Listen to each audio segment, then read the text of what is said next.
What's up, everyone? It's the Interview Queen Alicia Toot here, and be sure to watch True Heel Heat.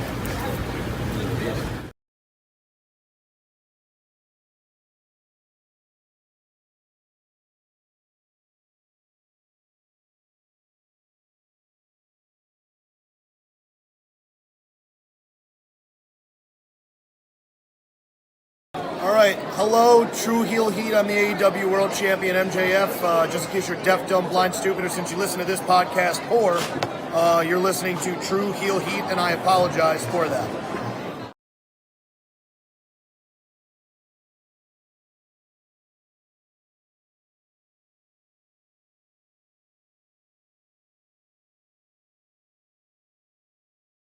Hey guys, it's Thunder Rosa and welcome to True Heel Heat.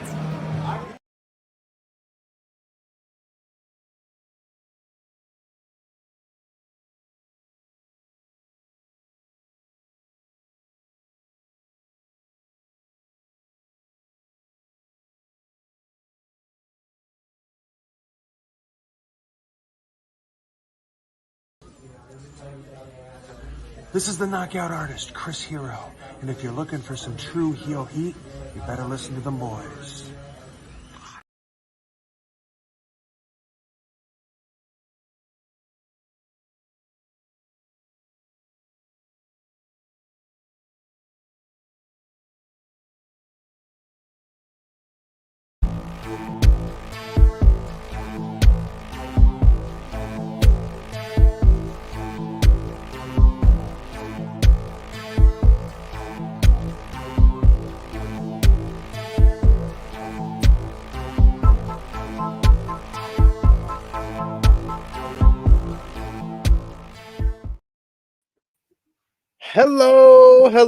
Hello. It is me, your True Hill Phenom, SP3. We are live on the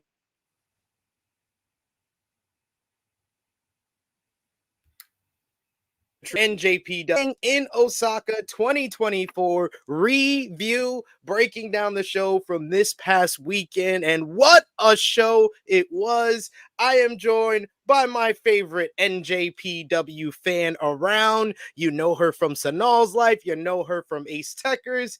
It is Sonal. How are you doing? Yo, we did almost lose you for a second. I thought, was it my internet? You cut out. I was like, do I speak? Can you hear me? But yeah, we are back. You messaged me, you're like, can you do the preview, like the review tomorrow? I was like, I can do it anytime. After a show like that, I will take time out of my working schedule to speak about this show. We appreciate that, Sonal, and thank you for always joining us here. But yeah, I had to call on you. Jay News couldn't make it today. He's been dealing with work. He's been a lot at work. He was talking about that during the preview. He's been dealing with a lot, so he had to work today. So I'm glad I got Sonal here with us here. I see Follow B also saying we almost lost SP3 there. Yeah. I don't know what's been going on with my internet as of late. I'm gonna get the upgrade. I gotta get the upgrade soon. Honestly, I was thinking, I was like, wait, am I frozen? Are you frozen? Like, do I speak? Can people hear me? Because normally it's my internet that cuts off. But you heard me though, right? I was just frozen. No, like completely. Like, it's happened again, and this time I know it's SP3 cut off, not me. So I'm just yes.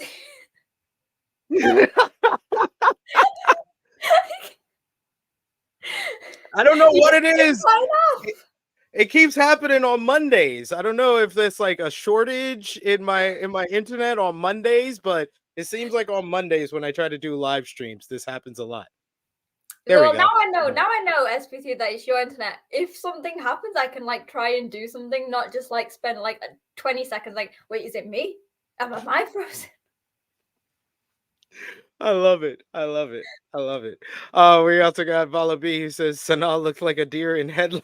When it comes to internet, I never doubt it. Like, I was like, okay, it's obviously me, so people can't hear me. And I was like, wait, is that the truth?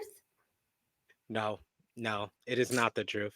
It is my wonky internet here in New York City that is the issue today. But we're still here. We're here to talk about it, but we'd appreciate y'all if you are joining us live. Appreciate y'all if you're watching us on demand. Remember to show that appreciation back the simplest way possible. Drop the thumbs up on this video. Share this video with all your wrestling fans, friends, and family on all your favorite social media platforms. If you're new to the True Heel Heat YouTube channel, hit that subscribe button, hit the bell to stay notified for all the great content here. And like Vala B, we already featured his comments. You can sound off in the live chat and we'll try to highlight as many of your comments as possible. But it's also important, guys, to send a super chat donation. Why? Because we are a self-funded channel. Every little bit counts. It goes back to the contributors that you see on screen with us here. So we always appreciate that support. And of course, we will highlight your comment on screen with us here. We got G Loke in the chat. He says so much to talk about. So smash up the like because it's finna get good.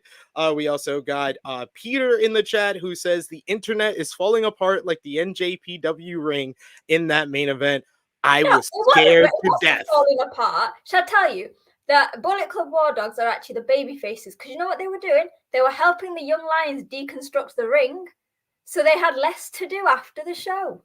I really don't want them to do that anymore because like I was scared to death with the boards popping up and like no, when they like they stood on it and Akira's foot went through it. I was like, shit.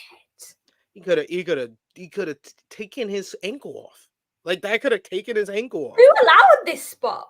He could have stomped on it and the wood could have hit him in the back of the head and killed him. Never mind who suggested doing this. I don't know, but like it was fine. I understand, like when you take, like on the floor they take the mats off, and like that I can sort of deal with. But yeah, let's just leave it at a one-time thing. Let's never have to see the boards again unless it's a New Japan documentary with Kenta Sato showing us how the ring is built. Unless you prepared the boards to do that spot. These boards were like, it was like two sets of boards. Like one half of the ring had a stack of boards like this, and the other half of the ring had a stack of boards like this. That's not the ring to pull apart the mat. That's not the ring. You have to go all the way. You have to get the long boards that go all the way across, and then you can do that spot. You can't do that spot with this type of boards. The one moment where I was like, yeah, I think this might have gone a bit far. Yeah, it took me out. Like I was like, I think at like the 45-50 minute mark, I really started noticing how long it was going. And at that point, I knew they were going an hour. And I was like, yeah. See, I didn't do this. I shared this when it got to the 55-minute mark. I was like, wait, what? It's been 55 minutes?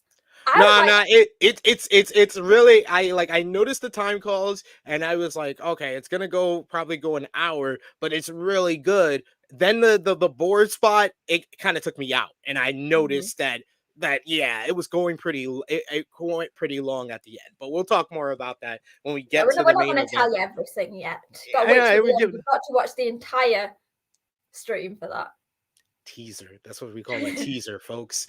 We got Frantic World in the chat who says, "What's up, SP3 Sonal in chat? Bryan versus DSJ fire."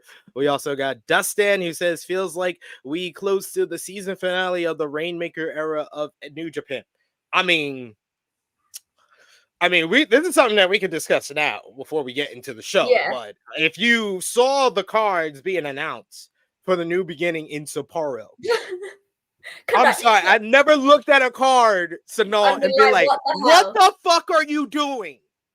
You know what? This is, if anyone follows me on social media, and you should, so it's at wrestling_chat.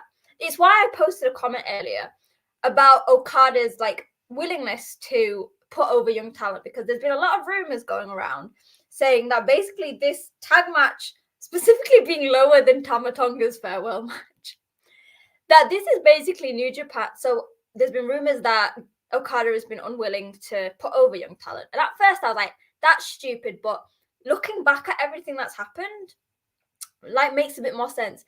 And it almost feels like New Japan are like, fuck you. Like you're leaving us. You're not putting over new talent. So that's all you're going to get.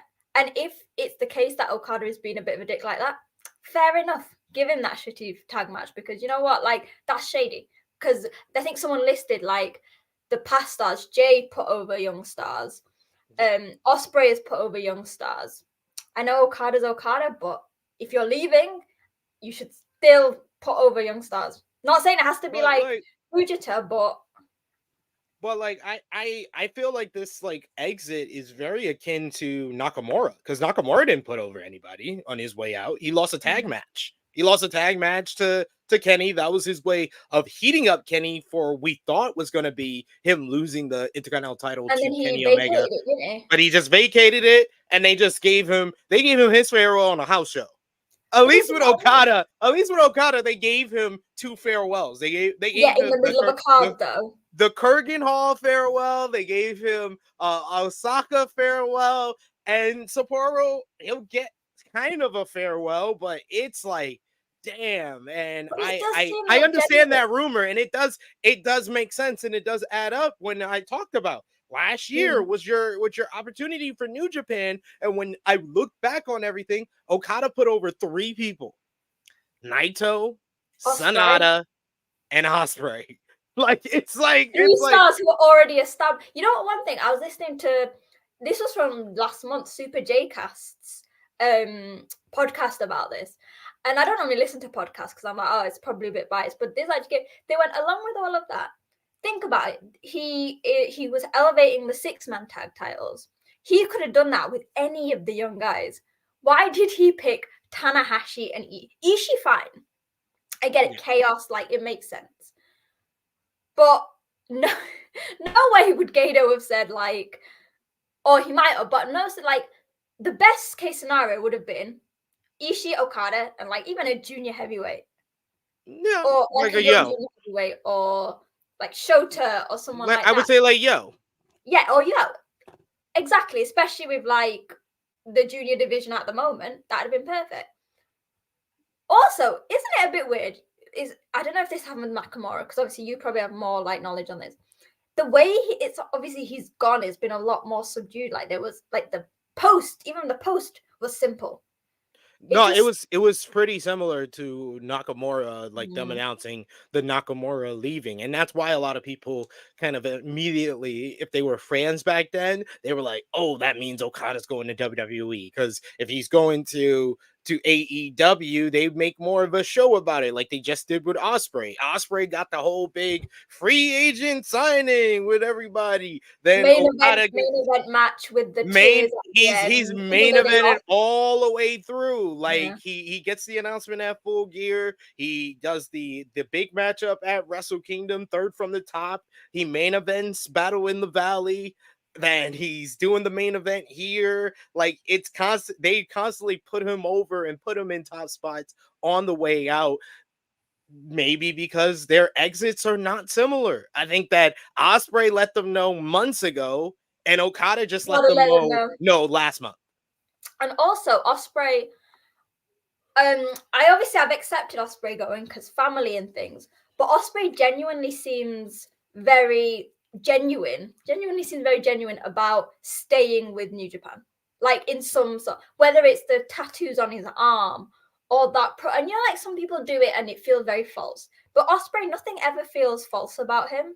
So when he said he's gonna, because he was honest, he was like, I don't know if it's gonna be in the near future, because I'm gonna have to sort myself out, but everything seemed like he still wanted this link with New Japan. Do you know what I mean? Yeah, the Okada does not seem like the same. And, you know, we touched on it yesterday on Collision Discourse, the news that came out from Fightful Select that Okada is heading to AEW. And you would expect that in his AEW deal, it does give him that flexibility to work with other promotions, including New Japan Pro Wrestling. But we've got no indication. It feels like this is like a severance of the relationship, more than him leaving to get a bigger paycheck somewhere else and he'll be back like Ospreay. But that's the thing, and it's like, and it's kind of similar to Jay White. Jay White's whole exit, they made that like kind of permanent when they said you can't go to Japan first, you lose a loser leave Japan match, and then you lose a loser leaves New Japan matchup. So you're kind of like, unless we go through loopholes or go through a whole storyline to get you back, we're kind of putting an end to your book. and with Okada, it's kind of similar, but not in but that. There's not even a storyline there. There's no story. Let's get this. Let's finish this race. Like, even think about it. You had Tanahashi versus Okada, rivalry of the century, and you put that below the tag team belts. The tag team belts have never meant anything. Even at Wrestle Kingdom, the tag team belts are near the bottom. So Okada has pissed someone off royally. I mean, I'm guessing Gato. I'm guessing Gato. He shit in Gato's back.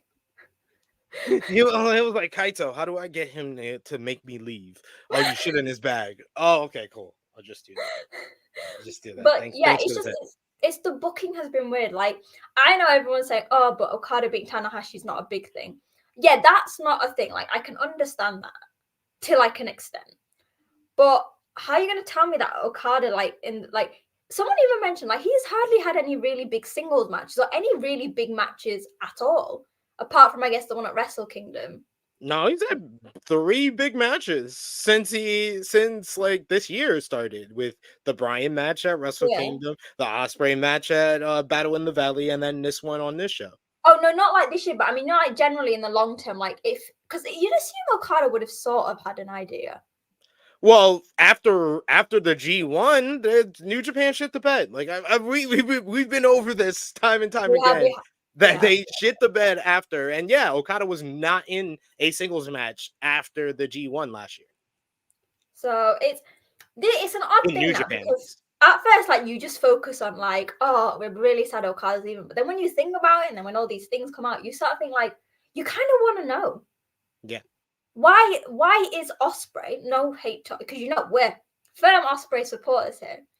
Why is Ospreay, who, yes, 8 years is a long time, getting a bigger farewell than a guy who's been here for like nearly 15 years, grown up in the dojo, was the top name? Something's going on there. Yeah, there's a story. That's definitely a story. I'm gonna.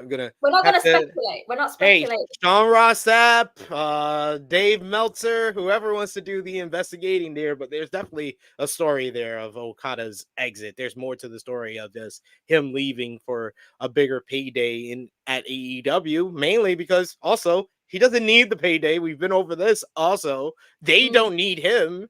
So what happened in New Jersey? It seems like something happened now. Also, coming ahead, Suzuki got a better send-off when they were disbanding Suzuki-gun. Kushida got a better send-off. Yeah, the Suzuki-gun. Suzuki wasn't even leaving because he's not obviously under contract. But that disbandment got like a massive emotional thing at Road to Wrestle Kingdom. That is true. Yeah, dirt sheets, do your job. Find out this story for me and SP3. Yeah, I'm very curious now. The more we've talked about it, we have a super chat donation here from Vala B. Thank you so much, Vala B, one of our main supporters here. He says, bittersweet. That's my one word for the show. I cried. I felt jubilant exuberance at the pure techers, and then saw the best War Games match of my life. Wow. High praise from Vala B. You know what? It's true about the emotional thing. Like, you go on a roller coaster, don't you? In that world, this was an emotional ride of a show. Yeah. At the end of it, though, I was like, it made me realize I love this game. It was a great show. It enriched my fandom of New Japan and wrestling again. It's because obviously in the past few months there's been a lot of doubt, and we've been vocal about like some of the things that New Japan have done wrong and that they could do better. But you know that at the end of the day, New Japan is a wrestling company. They're gonna do stuff wrong, but then they're also gonna do stuff very right. Yeah, it's just like maybe sometimes they put too much of like a New Japan on a pedestal. At the end of the day, they're still a company. They're not gonna get everything right. And they're catering to 2 very different fan bases, Japanese and then Westerners. So it is that's also the thing. There is also the kind of more and more that I've talked to, more New Japan fans, and I would love for us to get some, more people from Japan. If you're an English speaker, you want to be on the channel, you want to represent that fan base and talk about New Japan, I'm always open to that. So if anybody who's out in Japan and speaks English want to be on the channel or have an interpreter that can help them translate what they have to say, definitely I'd be open to that. that, because I've been seeing like there's disconnect of something that Japan likes, like a House of Torture. Yeah, I was gonna say Western fans hate it. Yeah. But like I kind of get it though, in the sense like I was watching Fantastica Mania today, and I know a lot of Western fans will not give a crap about it. They will not watch it. It's like the break time. They love it there in Japan. Do you know what I mean? There's such a difference in attitude towards wrestling, and I think while we shit on Gato all the time, it must be hard for him because because he speaks fluent English, he will have both sides of this. Like he will see what the Western fans do, but then he's there knowing the Japanese, and it's like, yeah, the Western fans are doing the New Japan World, but all these shows every day, it's the Japanese crowds who are buying it, the non-televised ones, the ones that aren't streamed. Exactly. We have Peter in the chat. He says, at least Okada got something. Kenny never got anything. Kenny went out in the main event of a Wrestle Kingdom. That's not what I would call nothing, Peter. I'm just saying. Malabi also says, also SP3 got the clip I sent you loaded up, right? No, I don't. I couldn't figure out. You have to send it to Romeo. Romeo knows how to work that and transfer over the videos onto StreamYard. Yeah, the technology. I can only do base level things like click this comment here or this super chat here from Will Chisholm. Thank you so much, Will. He says, I do feel bad for NJPW because them working with AEW was good at first, I believe, but man, it's hard to work with somebody who gets all your ex Forbidden Door going to look weird. Yes. I mean, I never thought it was going to be good. I never had faith in it. Why? I don't know. I kind of like, I'm a very skeptical person, and I know, like, I was almost like this, it comes across very, but you know when things are too good to be true? That's what I thought, because it started off great, and this whole idea that the wrestling world, like, everything's going to work in harmony, but I knew there had to be a catch, because there's no way that you're going to have something work so harmoniously together.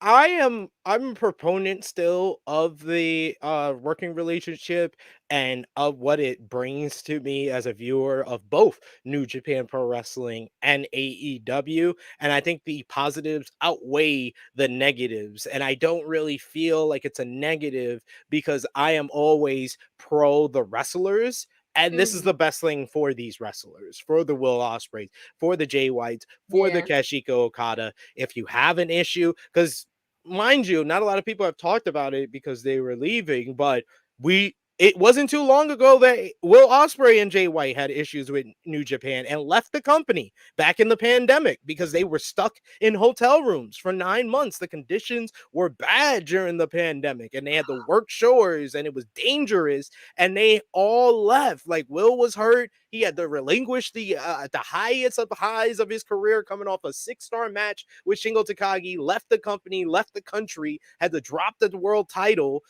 Like, yeah, like it's like they've had their issues too, and this was the best thing for them in their careers because definitely they needed more of a stable paycheck than what New Japan was offering, and they were getting more than what New Japan are offering, and they still have the opportunity to still go to New Japan, so you're not losing them completely unless, like we said, like we keep talking about with this little topic with Okada, there's more to that story. Maybe there is. Does anyone in the comments know? Does anyone in the comments know? Yeah, like I don't know. I feel like there's more. Like I said, the more we've talked about it here, I feel like there's more to the story.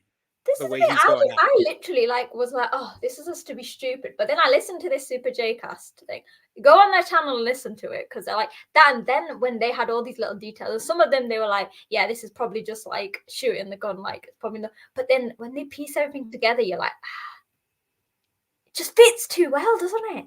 It does. It does, because that looks very weird. The way Okada's going out of this company that he has been the GOAT of, like he has been the star of the last 12 years. And the way he's going out is not akin to that in comparison to the guy that's been here 8 years and he's going out like with a blaze of glory, basically. As far as Forbidden Door, with what Will Chisholm is saying, I think they are addressing that with inserting CMLL into the Forbidden Door formula. However, They need to go the extra mile of actually putting over CMLL stars over your main event talent, because them going 0-3 against the Blackpool Combat Club over is that past what week. happened? Yeah, Hechicero lost to Bryan in a spectacular match.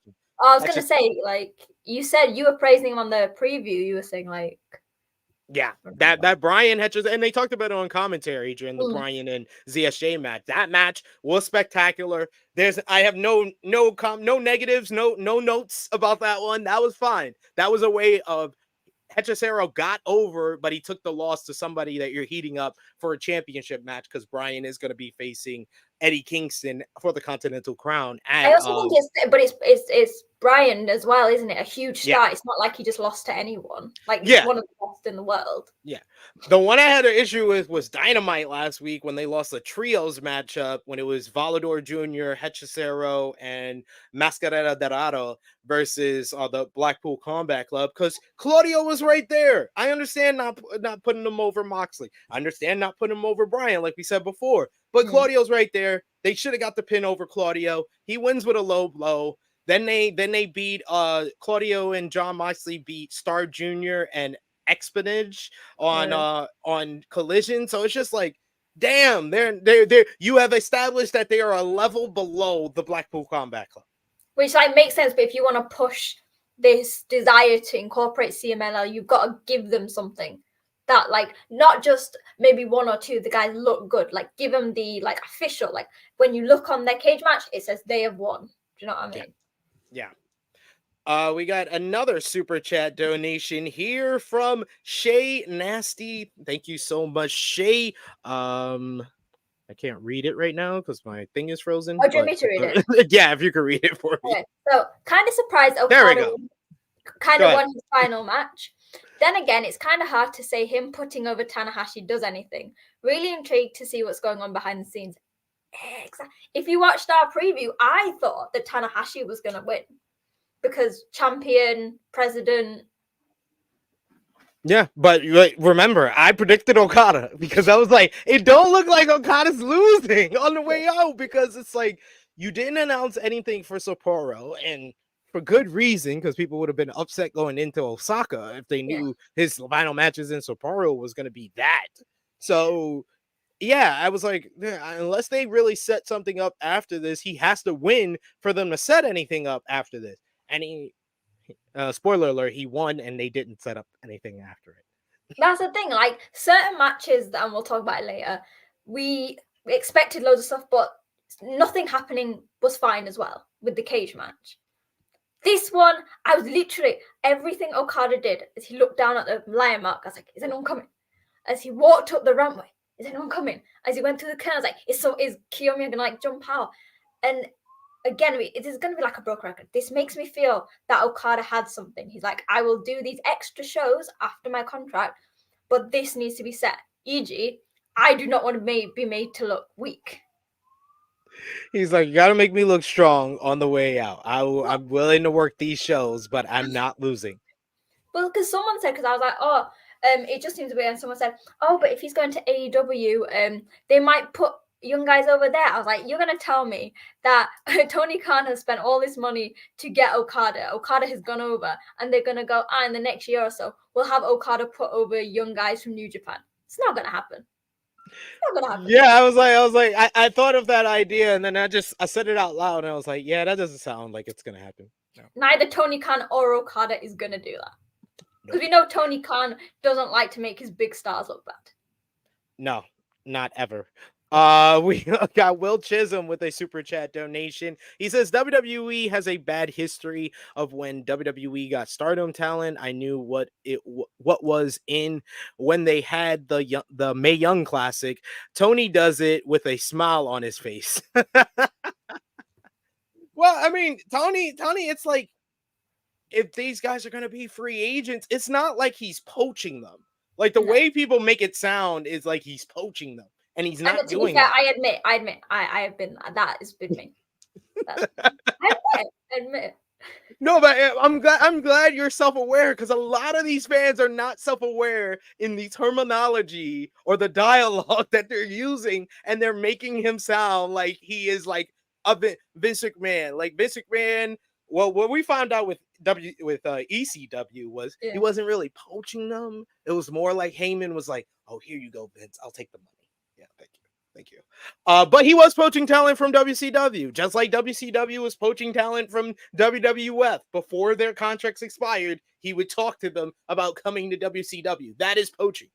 I think Tony Khan. I hate to say it, but if any of us were in his shoes, we were big wrestling fans with a lot of money, who had their own wrestling company, we'd do the goddamn same. No, I said with his Twitter activity, I was like, yo, if I was a millionaire and I had a wrestling company, would I allow any of these trolls to talk trash about me? No, I would do the same thing. I would be like, man, yeah, he's living his best millionaire lifestyle. Do you know what I mean? He's basically living his biggest Mark dream, but making a business out of it. You know what? We always joke Sonal lad hates Tony Khan, but actually, like I respect that. I respect the hustle. Like I would do the same. Absolutely. We got another super chat donation from Will Chisholm here. Thank you so much, Will. Always with the support. He says, what's going on in Japan? We got NJPW drama and the Stardom and Rossi drama, and that's a book itself. What's really going on? You also got the TNA drama. You got WWE is just used to drama, so they're very good at hiding it very well. It's just like constant drama, so nothing's like higher than anything else. Like the Rock stuff comes after the Vince stuff, and it's just like one after the other. That's how they do it. That's how they make you forget that they've got drama going on. Yeah, like it's the highs and the lows, because they had the Rock joins the TKO board and the Netflix deal, then the low of the Vince lawsuit and everything with that, and also the low of Triple H's press conference, how he addressed that horribly, and then the high of the Rock, the Royal Rumble of them making the right decision with Cody, and then they messed that up with the whole Rock thing, and then they brought it back by making it even bigger. So yeah. They are very good. They're used to this at this point. These other companies are not. I feel like it's going to be a period like this year is going to be like one of those very rocky periods in wrestling, a bit like the pandemic, I guess, but for different reasons. And we just gotta hope that all the companies will come out, specifically all the wrestlers. That's what not the wrestlers will come out okay. We don't care about the big companies. We don't care about corporate. We care about these wrestlers who obviously want to live their dream. But it's not easy. This is like the hardest business to be successful in, for sure. We also got another super chat donation. You guys are killing it. We haven't even gotten to the show yet. Another super chat donation from Nicky Boy, the Negro Buck, Nick Jackson. He says Okada should have put ZSJ over on the way out. We will definitely get into that with ZSJ had to say, because that was another form of my question. When I saw the lineup, I was like, why did Zack say that then? He didn't know, apparently. Apparently this was just Chris saying it. And actually Zack said Naito and Sonada. Oh, okay. This is what I'm thinking, because I put it in my review video yesterday. I was like, oh, Zack called him out. But then I watched the post-match comments today, and there was no mention of of Okada. And then everyone online was like, yeah, we think it was just like a misstatement. So obviously everyone got hyped up. But Zack didn't. The only thing he mentioned was, and watch his promo, will be back, is that he was like, I'm not going anywhere. Like, I'm not supporting these capitalists. I'm going to stay in New Japan. And then one day I'm just going to vanish and you'll never see me again. It looks like Zack's staying in New Japan if that promo is anything to go by. He was. I did hear some of the comments that he had, and he was very adamant about going for the IWGP World Heavyweight Championship, which is more likely now after the win. Which is something I've been looking for. We got a bunch of other comments in the chat. We got Stu Sage, who says the TNA one is still crazy. Nicky Boy saying I'm still not over the Scott D'Amore stuff. We got Big Man Dog. Drama-filled month. It's only February 11th, like February 12th. Like, goddamn. We got Big Man Dog says WWE is doing Jedi mind trick on me. Yes, absolutely. It's like, look over here.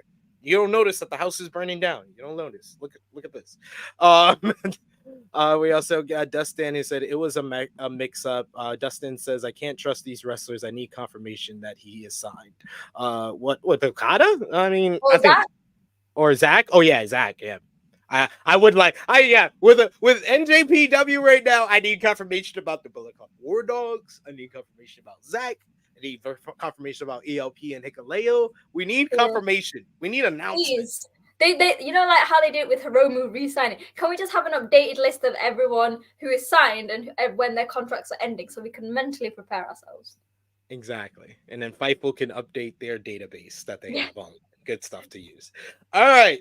So I will say this matchup, this whole card is a very much a second half of the show type of card. We got our multi-man matches, and it's basically how New Japan. I didn't hate the multi-man matches. Some of them were decent, you know. No, like the opener. I am prefacing this because of this, because I'm prefacing this and saying that this is more of a second half show. It's because New Japan didn't even put up pictures for the first half of the show. They only put up pictures for the matches that matter. So that's why I had to mention that. I'm not saying I didn't enjoy any of the multi-man matches. We could talk about that, like the opening matchup that we had Sonal at Osaka. It was Yo and Toriano going against Ritsuke Taguchi and Bolton Olin. This was a showcase for Olin, who's been showing off some of his improvements in the ring, and Yano, of course, showing off his comedy. He hits an atomic drop. He removes the padding from the turnbuckle. He drives Bolton into the corner, but he tags in Yo. Once Taguchi is tagged in, momentum shifts back and forth. It ends with Oleg was busy kind of rocking Yano back and forth to notice that Yo was stealing a pin up on Taguchi, transitioning into a quick technical pin for the victory for the Chaos duo, Yo and Yano. I give this match 2 stars. It was your regular Yano comedy. Yo getting the win was nice because he was the person we talked about on our preview here. So what did you think? Yeah, no, it was great. I think, and I'll say this, we said a bit with Oleg is that he seems very innocent. Do you know what I mean? Like his kind. Someone described him as like a baby and did someone mention that? I don't know if I'm like. What, on commentary? No, when we did the preview. What, that Yo looks like a baby? No, Oleg. Oh yeah, like a big baby. Kieran, I think it was Kieran. That's yeah. So him teaming with Taguchi, like as much as I'm to make, see how much Taguchi's teaming with Wato did. This is like helping him come out of his shell a bit and not just being, the big guy. And working with guys who've got charisma. Like I think Valaby said, man, what is up with Yo? He's living his best life. Yo is living his best life. He is having some fun ahead of the Best of Super Junior, and this match just proves it. Leave the man alone. Leave the man alone. Do you think that we get like a Yo push maybe in the Best of Super Juniors? I want to see what happens with Chaos first. I feel like, the tag matches we're gonna need, like for the Sapporo one, even though he's not in it, this whole dynamic with what happened with Chaos might then lead to what happens with Yo. Do you know what I mean? Yeah, I agree. We got Nikki Boy in the chat who says the Sabre Jr. agenda for the world title continues. We also got RP Jesus who says NJPW need to start doing graphics to ease our minds. Yeah, just graphics. This guy resigned. This guy signed. Like, yeah, simple stuff. Simple stuff. That's all we need. And Nikki Boy saying, yeah, that was Kieran, that Oleg is a baby in a man's body. That was it. That's what I wanted to say.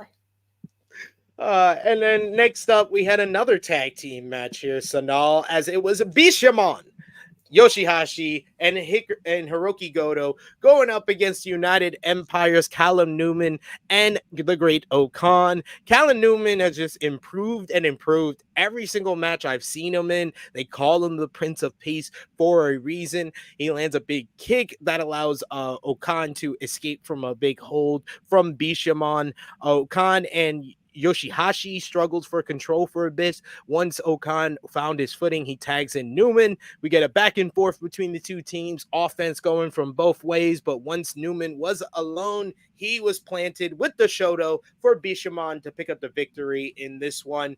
I thought this match was better than the opener, but only slightly. I gave it 2.5 stars, but Bishamon picking up the victory. Maybe they're going to put the titles back on them, which... yawn, But I mean, it is better That's than our a current scenario champion. right now, though, isn't it? But it's like put someone over new. Like I'm just saying. Like, you know what? Once we've sorted out Taichi and Shingo and Umura and Suji, let's have Shingo and Umura win these titles. I'd be down for that. That was a miss. I mean, I did enjoy Suji's tag team for World Tag Team, but imagine Suji and Shingo in a tag team. The Gene Monsters. Yeah. The Monster Blasters. Whatever you want to call them. Whatever combination you want to do. We also got in the chat here Dustin, who says Colin Newman might as well be in the heavyweight division and in all the tournaments. I'm down for him to get his first tournament crack, either in the New Japan Cup or the Best of Super Juniors. But someone said to me in my comments in my video that he'd already announced he was heavyweight. I don't recall that, but somebody said I got it wrong. So can someone clarify if he did say that? Apparently it was in his post-match comments after his match with Finlay. Oh, okay. Oh, I wasn't sure. I don't know, but this is what I mean. I just want to confirm.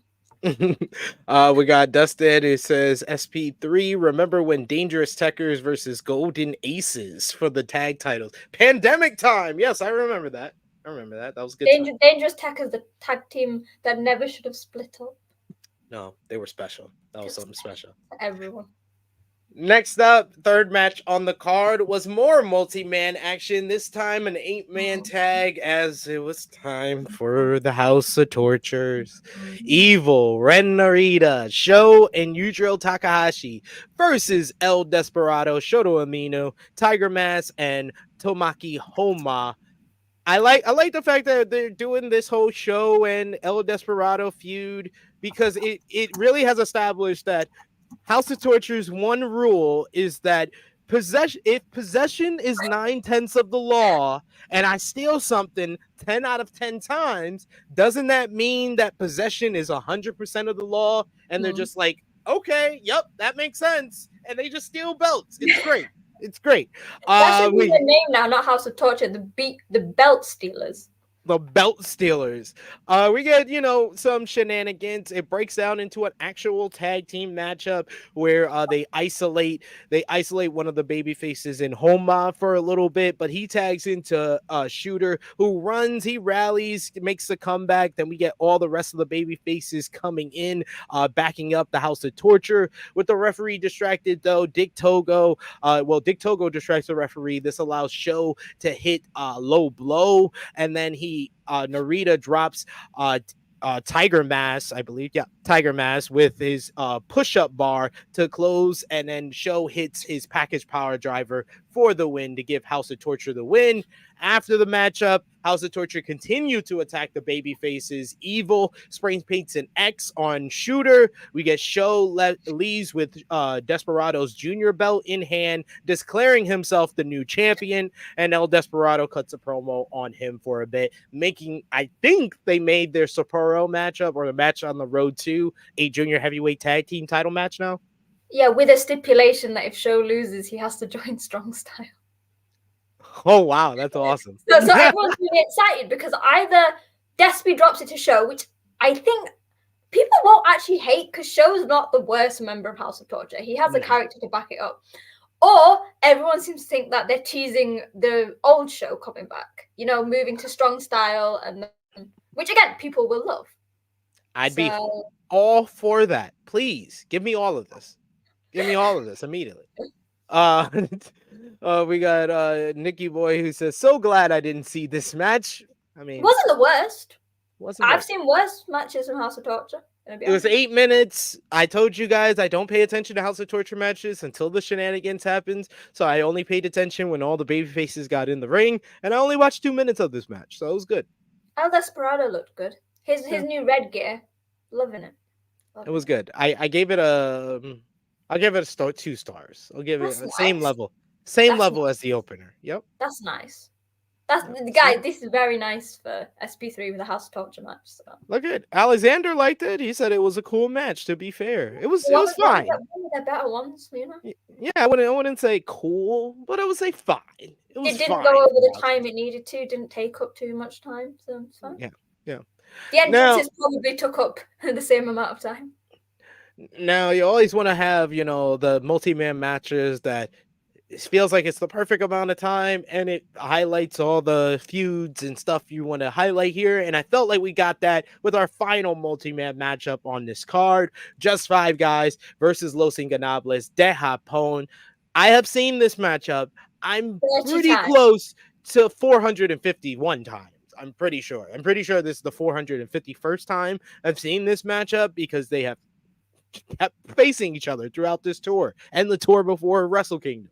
But Shingo and Taichi, they opened up with a back and forth strikes. Then we get Taka and Bushi come in. They trade tope. Bushi hits the tope to secure the advantage for LIJ. They isolate Taka for a little bit until he tags out to Uemura. Then we get the best part of the matchup, which was Uemura and Tsuji. And instantly watching Uemura and Tsuji back in the ring after Wrestle Kingdom, I was like, I so much get Fight Forever vibes way more with them than I do with Shooter and Narita. It's sad. It's sad how far they are apart. Doki and Hiromu come in. They start trading moves for a little bit. They trade German suplex. We get a double reset, then the double tag to Sonata and Naito. They go at it. Sonata likes Naito in the Paradise Lock. Naito spits in Sonata's face, lands a drop kick. Sonata responds with a drop kick of his own, but Naito ate that and gets another one himself. From there, the match all breaks down. We get just five guys with just five boots on Bushi.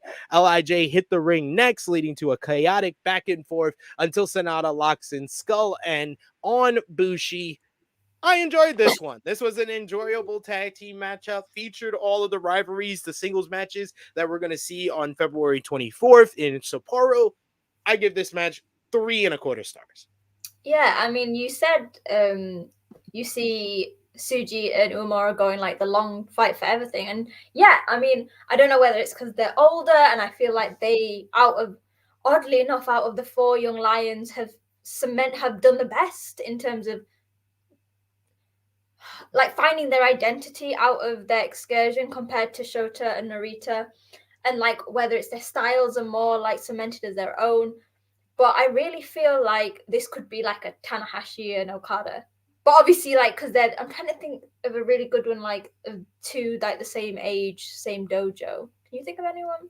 I mean, Okada and Naito is kind of like the same age and been like long time. But I mean, like the same class, like the same dojo class. Well, you would have to go back probably to Tanahashi and Nakamura. Yeah, so I think it'd be something like that, and it is sad that Shota and Narita haven't got to that, but I'm glad that obviously people, I think, were sort of, when they all went on excursion, like Tsuji and Uemura were not on people's radars as much. Yeah. And I'm really glad that they proved it wrong. And yeah, I'm really excited for these matches. Doki versus Hiromu, I'm actually really excited for. I just want to prop that. I feel like it's not getting the love it deserves, like, because it's obviously amidst the title match, Taichi and Shingo, and then obviously Uemura and Tsuji. Gotta give love to Bushi and Taka as well, who's going to be the real electrician. But it feels like Tsuji and Uemura have the most momentum out of all those singles matches, to the point that New Japan, when they announced the card today, that got the semi-main event because of the hair versus hair stipulation, which will be a travesty no matter which way it goes. I did a poll and everyone was like, oh, Uemura, like Tsuji's would be a bigger loss, but Uemura's hair has volume. This is true. If Uemura did not win at Wrestle Kingdom, I would say easy. This is Uemura's to win, because I feel like, yeah, out of the two, Uemura has the better set of hair. But now that like Tsuji took the loss at Wrestle Kingdom, now that Okada and Ospreay have left, he seems like everybody, when you ask them, you ask Ospreay, you ask all these guys who are at the top position, they always say Yota Tsuji as the guy that can be the future of New Japan Pro Wrestling. He needs this win. Yeah, and I guess I think it's an age thing as well. He's I think the oldest out of the four young lions, so I think he's more trustworthy. Like, we've seen him come back and like amazing, like where we've spoken about this before, when Shota and Narita came back, it took them a very long time actually to get their footing. Whereas Tsuji came back, match against Sonata, star quality. Yeah. And I feel like, out of anyone, you could probably trust him the most to be that Okada or that Tanahashi or that Naito, if we're making the LIJ comparison. Do you know what I mean? Yeah. Nah, man, nah, Dustin. You're just fooled by the water that he puts in his hair before he comes out. No, I feel like he's being persuaded by other New Japan fans who they're all like, Tsuji, but this is what I'm saying. The water makes it look Uemura's hair is so much volume, it's flowy. It's like, I'm a big fan of the volume. I'm with Sonal. I'm a big fan of the volume. Dustin saying, I'm just waiting till the Sapporo shows because New Japan Cup will be the legit reset of the company. Yeah, the new beginning is like the final beginning more than it's the new beginning. It's like if Wrestle Kingdom's Christmas, new beginning is like New Year's Eve. Yeah. And then the real New Year's is New Japan Cup. All right, now we're into the second half of the show finally, and yes, it's time to get emotional, Sonal. It's time to cry, guys. Has everyone got their tissues? Fifth match on the card was the epic rivalry, the finale. Kazuchika Okada, Hiroshi Tanahashi. This one was going to get emotional from the start, and it did during the entrances because unfortunately for us, I guess in the US, I don't know in the UK if it was the same, we didn't get high energy because they didn't buy the rights for it, but he comes out to his original theme. Hiroshi Tanahashi comes out with the Go Ace at first, then it transitioned into high energy. Then you got Okada coming out who gets the big deafening Okada chants in Edion Arena. He starts getting emotional during his entrance, crying on his way to the ring. Then this match starts off slow, filling out process to start things out, but Okada lands a drop kick early on, sending Tanahashi to the floor, where Okada used the barricade to establish a lead. Okada used some dirty offense and establishes himself as the heel in this matchup. This leads to Okada hitting Tanahashi with his signature Dragon Screw leg whip, which draws even more boos. He then dares Tanahashi to strike him, which Tanahashi gladly does. Tanahashi then takes advantage with a couple of Dragon Screws himself. He goes to the top rope and hits a big high impact cross body back into the onto the floor. Back in the ring, Tanahashi tries to run at Okada, but Okada catches him, hits an air raid crash into the net breaker, then an elbow drop, and then he hits the signature Rainmaker pose for possibly the last time. When Okada attempts the first Rainmaker, Tanahashi reverses it into a sling blade. We get a great stiff strike exchange between the two men. Okada rocks Tanahashi with some uppercuts. Tanahashi answers back with twist and shout. We get a dragon suplex and a sling blade from Tanahashi. He climbs to the top for the high fly flow, but Okada blocks, extending his knees, getting the knees up. Okada then floors Tanahashi with a big drop kick and a clothesline. Okada establishes wrist control, but Tanahashi slaps it away. Okada hits a big drop kick, then the power driver to gain wrist control again. Seeing the writing on the wall, Tanahashi tries to escape out of it, but Okada instead says, no, Rainmaker, 1, 2, 3. Okada picks up the victory in the finale against Hiroshi Tanahashi. The two men get emotional, showing respect to one another after the matchup. They hug and embrace in the middle of the ring. Tanahashi leaves the ring for Okada, who takes a moment to soak in the reaction from the crowd. He then bows down and kisses the lion mark in the middle of the ring, tears in his eyes as he walks to the back and then waves farewell to Osaka.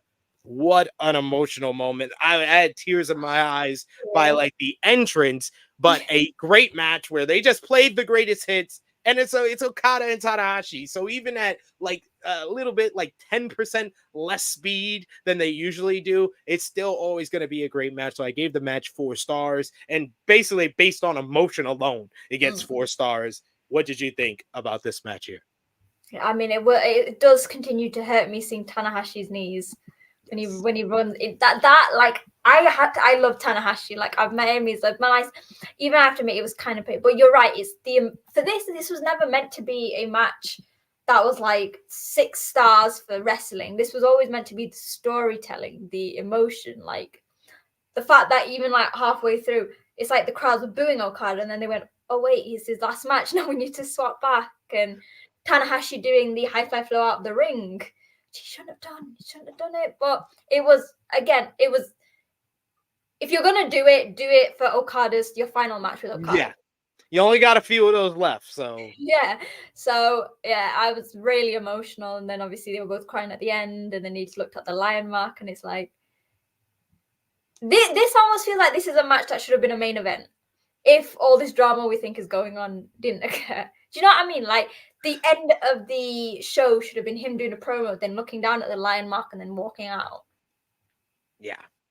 Yeah, that I feel like this definitely should have swapped positions with the next matchup.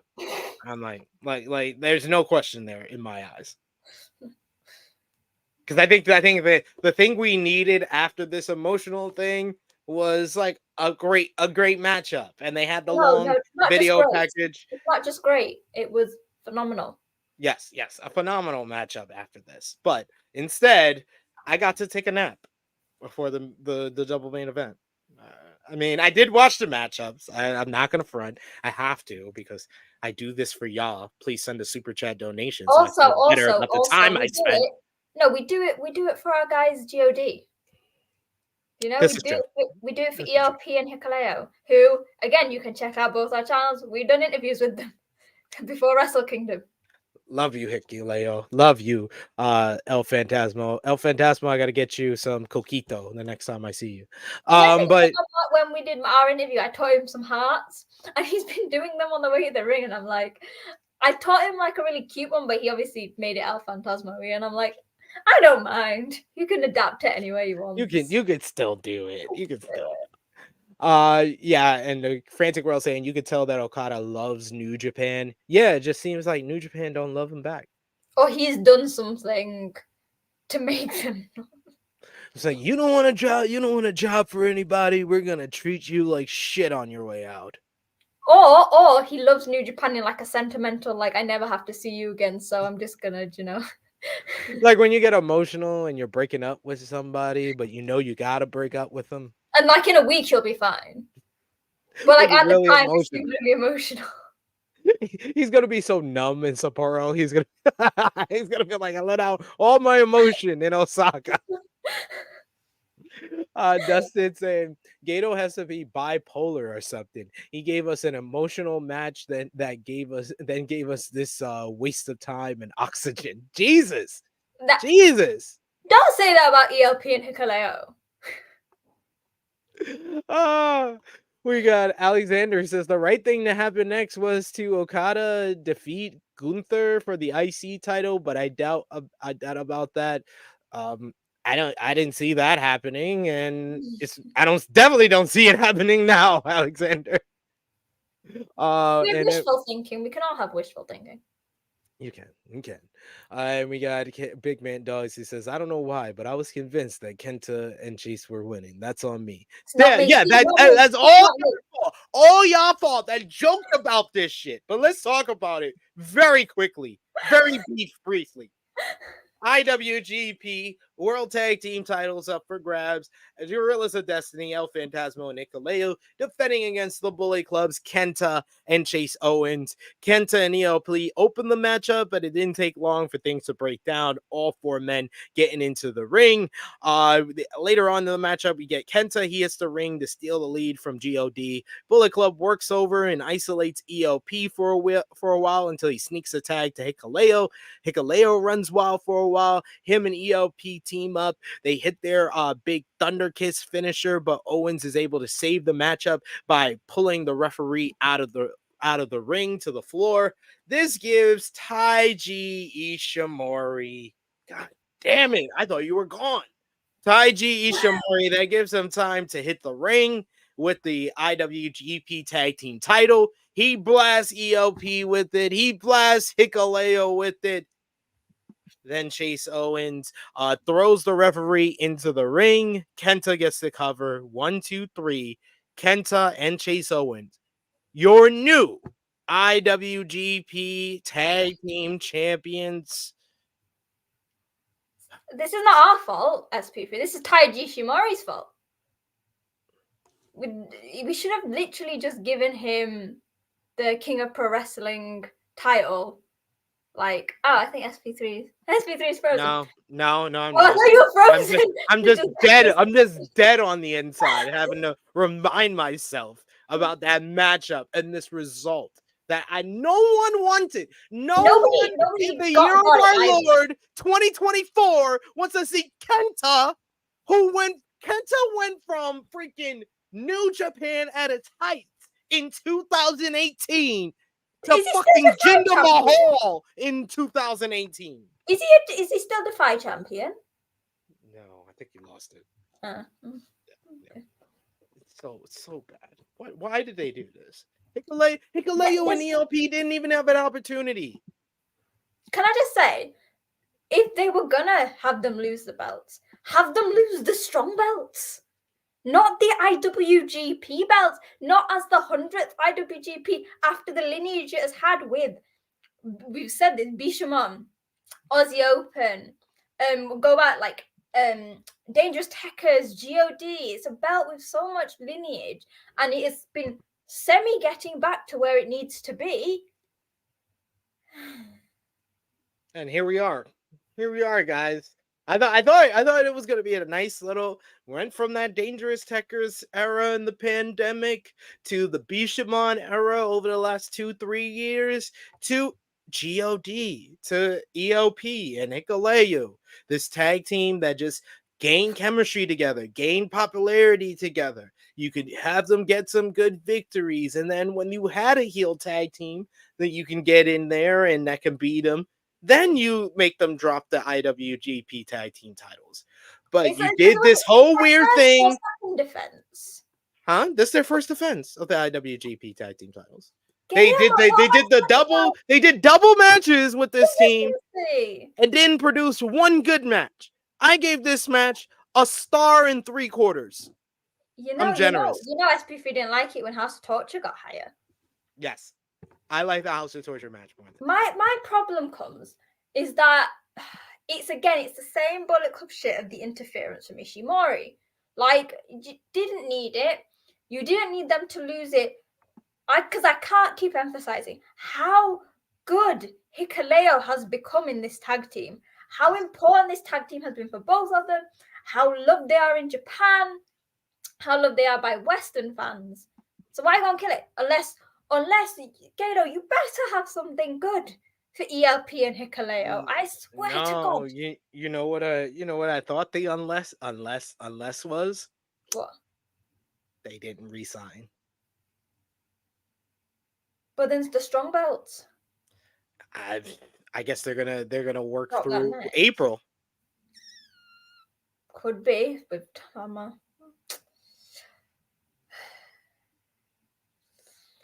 Because if they're not re-signed and if they're leaving, then definitely Hikuleo would go with Tama to WWE. And I would think that if those two are going and ELP's leaving at the same time, they can get him in the door too with the NXT at least.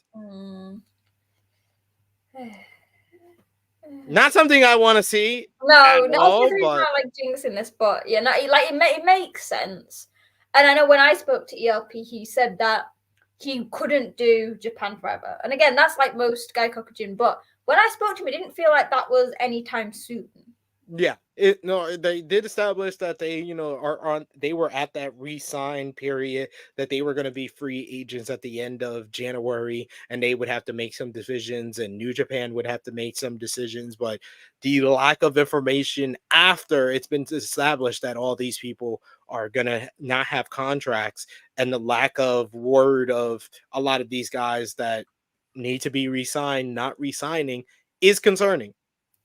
I think, but not that I kind of get it on the terms of the lack of willingness to do it, but I guess with so many Gaikokujins leaving, New Japan are probably worried, we invest all this money we're going to give these guys contracts, and if they leave, like especially like ERP, even probably before the contract, he's always probably said Japan's not like a forever thing. You know, like Zack, he's basically made a home in Japan. Yeah. So he's someone they'll invest in. But especially with the guys around Hikaleo's age, like around Jay's age, who at some point will have a family, to them, is it worth putting in all this money for contracts for a very short term? With even next year, we know without like how quickly someone can change it, and then go, yeah, we'll stay with New Japan, just keep giving us these year contracts, and then 2 weeks before the contract, we're going. Yeah, and that is going to be a worry with New Japan as a company, with the lack of money and how the yen's going. Is are they willing to make these big risks after everything that's happened? It's very interesting time for New Japan, and I'm just waiting on more news in regards to what's going on with all these contracts and these people, and if they're going to stay, go, or in between. We do have Nikki Boy who says, sucks even more when you had EOP in the pre-match promo talking about we want to face some real teams, calling out Lucha Bros, Aussie Open, FTR, etc. And then we get Kenta and Chase. They've done that a lot. And they had Lucha Bros in the video package for this match. Yeah, I mean, it's hard to see where they go. I like New Japan. We mentioned this at the start. Like New Japan make blunders. Like they're gonna make blunders. This seems like either a blunder that they'll realize did not go down well, and they rectify it quickly, or something that they have had to do out of like contract issues. Yeah. We can't really say. All I know is that it was really annoying because I love God. And we love God here on True Heel Heat. We definitely do. We got Alexander says El Phantasmo was superb in the ring. He also says I felt like Chase Owens had the weakest in-ring performance of them all. Not surprising. I mean, because I know at the start some people said like Hikaleo was quite weak, but like I said before, he's really been improving, and because he's now bringing charisma into the ring, his offense has been elevated, even though maybe his wrestling skills haven't got much better, but because he's now got personality, that suddenly seemed like a completely different ballgame. He's doing the in-between stuff, which I'll talk about a little bit in our next match that we're going to talk about. Nikki Boy, he says he confirms that Kenta is still the Defy champion. Is he not allowed to bring the belt? I think Defy's now got they're combining with Progress here in the UK. Oh, really? Oh, yeah. They announced their merger. Yeah, last Does that mean we have to last see week. Kenta more? I mean, Kenta's going to be here more. There you go. You're going to love him. Yeah. I love him. We got Frantic Girl that says looks like most of OG Bullet Club is leaving New Japan. OG Bullet Club has left. Yeah, they left ages ago. Yeah, like the OGs, like the only OGs remaining was Tama and Bad Luck Fale. Fale's not here more than like one tour a year now at this point, and at that, if that, and Tama's on his way out. Yeah, Defy is based out of the West Coast, like Washington, Seattle, that area. But Progress is very much British. Yeah, Pacific Northwest, mixing with the UK. All right, Sonal, are you ready? You know what, guys? We were a bit the mood sort of dropped a bit, but guys, don't worry. Grab a coffee, grab a drink, because this is where shit gets serious. Shit gets real. Bryan Danielson going one-on-one with Zack Sabre Jr., the rematch from Wrestle Dream. And I broke down the Wrestle Dream matchup on our review then because it was so fascinating to me how that matchup kind of broke down in 3 different phases. And then they did it again where I think they added a 4th phase for this matchup. And this one was similar in the start to the Wrestle Dream matchup is you have the extended feeling out process and mat work where each guy is just trying to go in their different position and try to gain a submission, gain a leverage, gain an advantage. And you saw at its essence, the 2 different types of technical wrestling that was going to be at display in this matchup, in that Zack always has a strategy. He's going from the arm, then he'll work over the neck, he'll go to the leg, and then it's 6 seconds or less on the submissions. And if he works over one thing, he's going to work over the other thing. Bryan is more of a reactionary type of thing. If something happens in the match, he will take advantage of it, and he has like razor sharp focus when that happens as well. So you kind of saw that at play in the mat work, but it further developed as things went into play, and I really felt like it shifted into the next gear, Sonal, when Bryan snaps and whips Zack into the ropes, and then Zack starts selling the leg. And this was some of the best selling of Zack Sabre Jr.'s career, in my opinion. He's like lipping around the ring, and then that became the focus. And I loved Bryan, how he first went after the leg. He went, okay, I'm going to get you with the Greco-Roman knuckle lock, because they had a sequence right before that where they went Greco-Roman knuckle lock, and they both went for the same move twice. And then Bryan reacted on the third time into a submission and got the advantage. And then he did Greco-Roman knuckle lock into a headlock, into a wrist lock, drop kick to the leg. I was like, that was so great how he did that. He was like, I'm gonna distract you, and then I'm gonna go right after where I'm really trying to go, which is the leg. He starts striking at the leg, stomping, stretching. He does the old school jump off the bottom rope, put all your ass and weight on the leg. It was so great though. He was just brutalizing ZSJ's leg. Finally, ZSJ, at one point, they start exchanging ankle locks. ZSJ tries to go for the magic screw, but Bryan reverses it into an ankle lock. He does the ankle lock into a leg trap German suplex. Then he just works over the leg some more until Zack's able to flip free. He catches Bryan with the magic screw himself. Bryan again tries to attack the leg, and that becomes another level of this matchup, because this match is all about pride. These two guys want to be the best technical wrestler in the world, but what this match is also about is these two men are unbelievably stubborn. And they started becoming a display after Bryan went after the leg, and that became to Zack's advantage, because he does another magic screw, then he does a drop kick right to the neck. He starts working over the neck.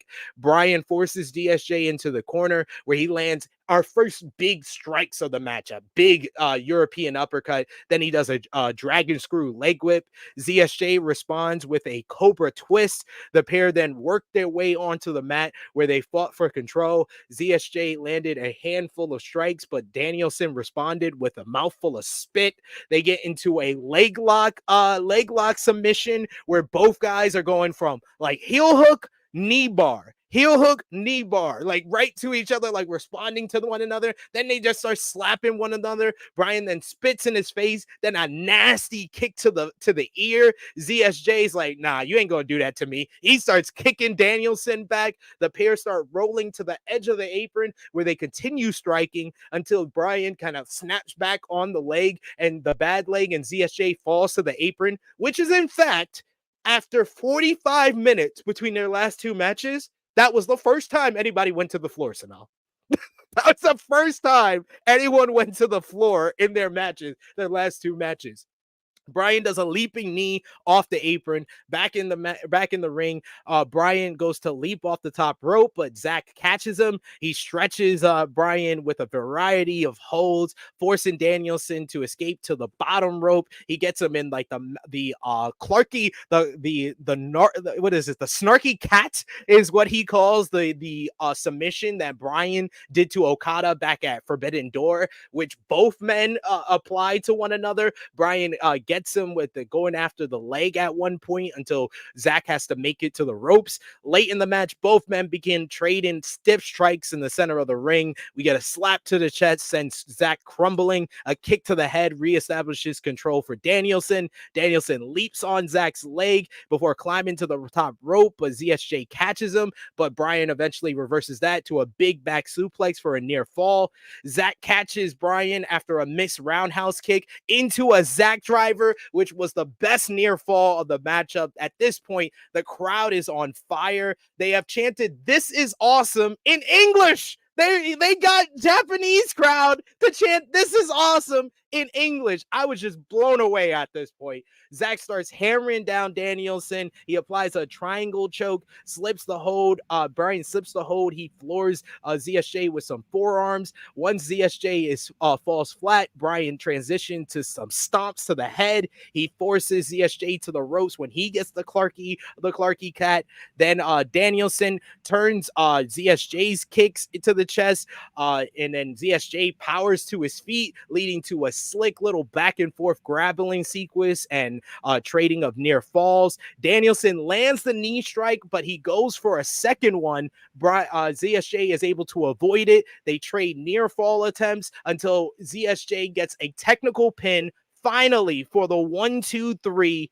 Just over 30 minutes of some of the most brilliant, superb, outstanding professional wrestling. This was an absolute masterclass when it comes to professional wrestling and storytelling. The elements of pride, stubbornness, fighting spirit, the stubbornness in both men wanting to get the submission win, but neither man was able to do it. I even loved the work of Chris Charlton, who is usually an analytical commentator, but he was really a heel commentator here, where he was very supportive of ZSJ, saying, oh, he got the pinfall. It was a technical pin, so he's the better technical wrestler. And I loved Walker Stewart's response being like, but no, he didn't get the submission win. So we still are having his fellow countrymen. I know we still have unfinished business here, but we did get a point of closure after the matchup as Zack Sabre Jr. actually offers the handshake to Danielson this time, unlike at Wrestle Dream where Danielson offers it to ZSJ and ZSJ walks away.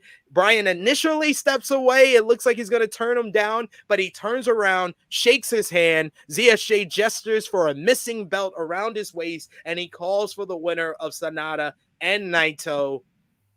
Wow, Sonal. Like, I've loved so many matches this year. Bryan and Okada, the Shingo and Moxley matchup we talked about from Battle of the Valley. Ospreay went to TNA and tore it up with Josh Alexander. Those are all 5-star matches. But this is slightly better than all of them.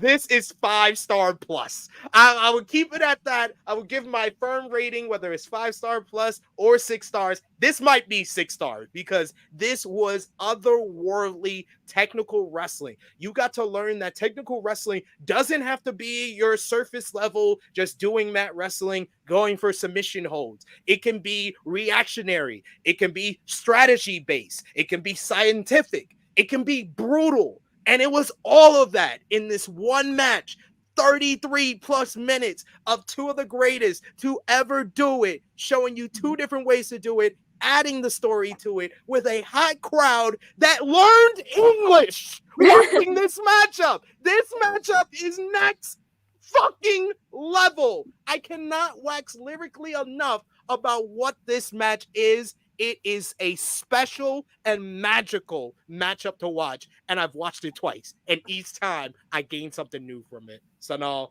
after all of that, my thoughts on the matchup, breaking down of the matchup, what did you think? Well, I want to, this sort of epitomizes, I guess, and I'll go into, details after. Chris Charlton said that Zack Sabre Jr. is an artist. And I thought that was the most beautiful description of Zack Sabre Jr. because to all intents and purposes, people have a very rigid view of what technical wrestling is. I had it when I first started watching wrestling. I put my hands up and say submission mat-based wrestling wasn't my favorite. But it's with guys like Zack Sabre Jr. who take the form of wrestling, which is a sport, and it's a form of entertainment, and create something out of this world. There was moments of we said, it was a mix of everything, storytelling. So when Bryan Danielson wanted Zack to go to the ropes, and he's like, I'm not fucking getting to the ropes. Or the selling of when the leg, I at one point genuinely thought he was injured until he called someone a dickhead, and then I was like, I think he's fine. I think it's all right. But it was small things, and when Danielson went up to the top rope, and you knew Zack, as he comes down, was going to counter in submission. But when he does it, it still takes you back at how beautiful it is. I I remember when I went to see the Rev Pro 30th anniversary show with my friend, and he was like, something felt weird about Zack's match against Ricky Knight Jr. And I straight away, and I said this because I was watching it and I've seen both guys perform. I went, this is a Ricky Knight Jr. thing, because you very rarely see him make any mistakes with his transitions. And seeing his match with Danielson cements that, because the match was way more high intense. There was way more stuff going on. There was not a single misstep. Everything was seamless. Everything was perfect, to an extent that 35 minutes felt like no time at all. Everything just worked nicely. When they were doing the same submission to each other like simultaneously, and the slaps, and it didn't feel like a wrestling match, like a sports entertainment match. It felt more realistic. Do you know what I mean? If that makes sense. Yeah. I loved it.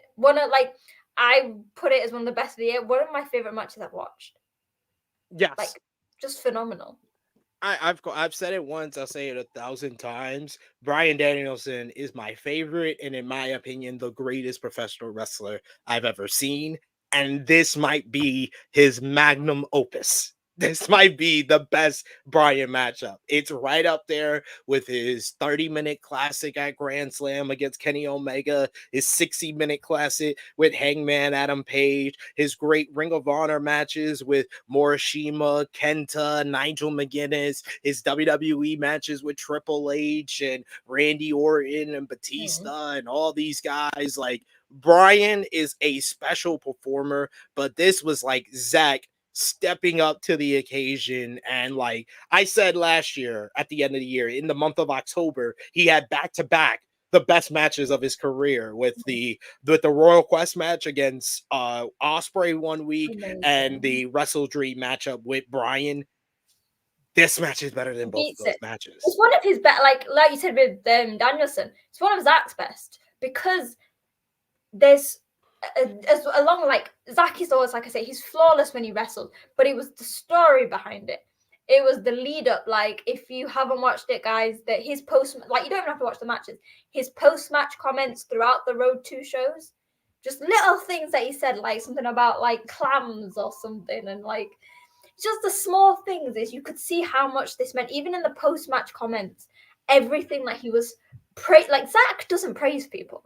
No. But very rarely. Like, very rare. Like, you have to be top. But he was basically like, I was this like skinny weedy boy. We had this match, and he gave me more than he should have. He gave me more than I deserved, and it set me on a completely different path. For someone like Zack to say that, and to basically say that like Danielson is the reason he is who he is as a wrestler, you know how important this match was for him, and to have it in, I guess, his home now of Japan would have meant even more.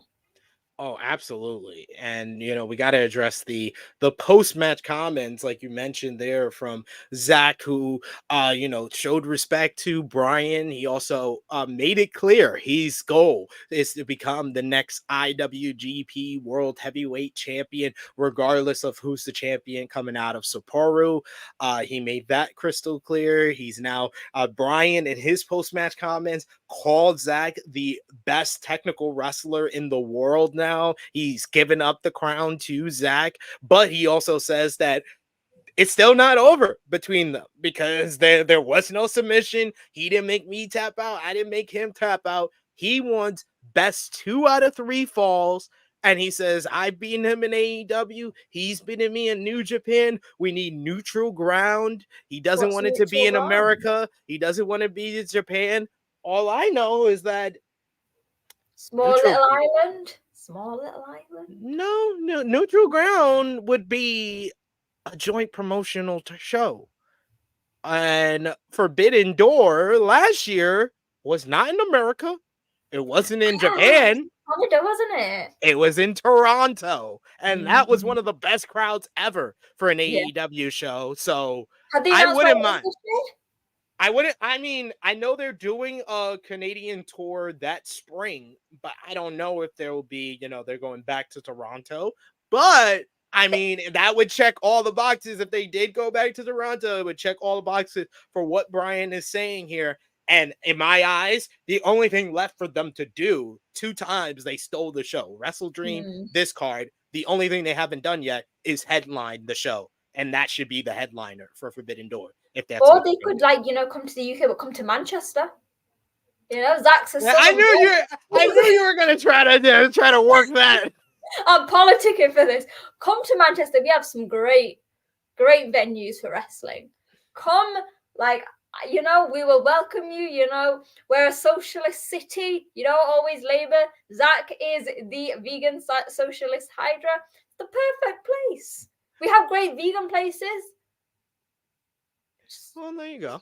Yeah. You said this earlier about the main event, and I felt it more with this match, where the time breezed by. It was the exact time for the matchup was 32 minutes 46 seconds. When we got the 20-minute call, when they're trading the leg holds, I was like, it's only been 20 minutes.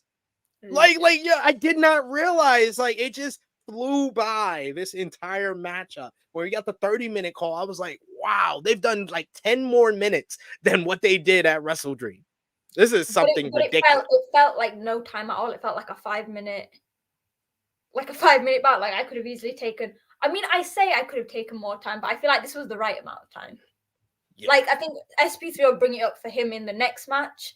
There's a moment where you're I think this is the perfect ending, and 35 minutes was the right time for these two. Yeah. We got Safed who's saying 6 stars. We got Peter saying match of the year for me easily. Safed saying match of the year. Yeah, like I said, I named all the other matches that I would have said, okay, they are the match of the year. That's the match to beat now. But yeah, this is the new match to beat. It beat what Okada and him did. Yeah, one of my favorite generally that I've ever watched is just because it's so different. It had its identity. But they took something so simple as in, not simple, but something so specific as mat-based wrestling and created something beautiful and showed how it should be done. Do you know what I mean? How it's not just one-dimensional.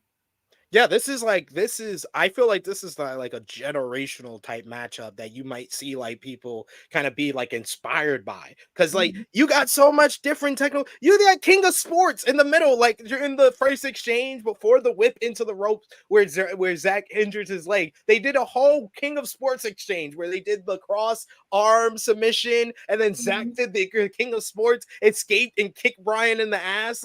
There's different parts of this that I didn't even cover. I tried to break down the matchup as much as possible, but I didn't even cover that part. That was one of my favorite parts of the match. You said generational. It's true. It's if you think about maybe junior heavyweight wrestlers, they might have watched Ospreay and Ricochet and thought, that's the route I want to go. I can imagine there are wrestlers across the world watching going, you know what, I want to try and do mat-based. I want to be a submission specialist.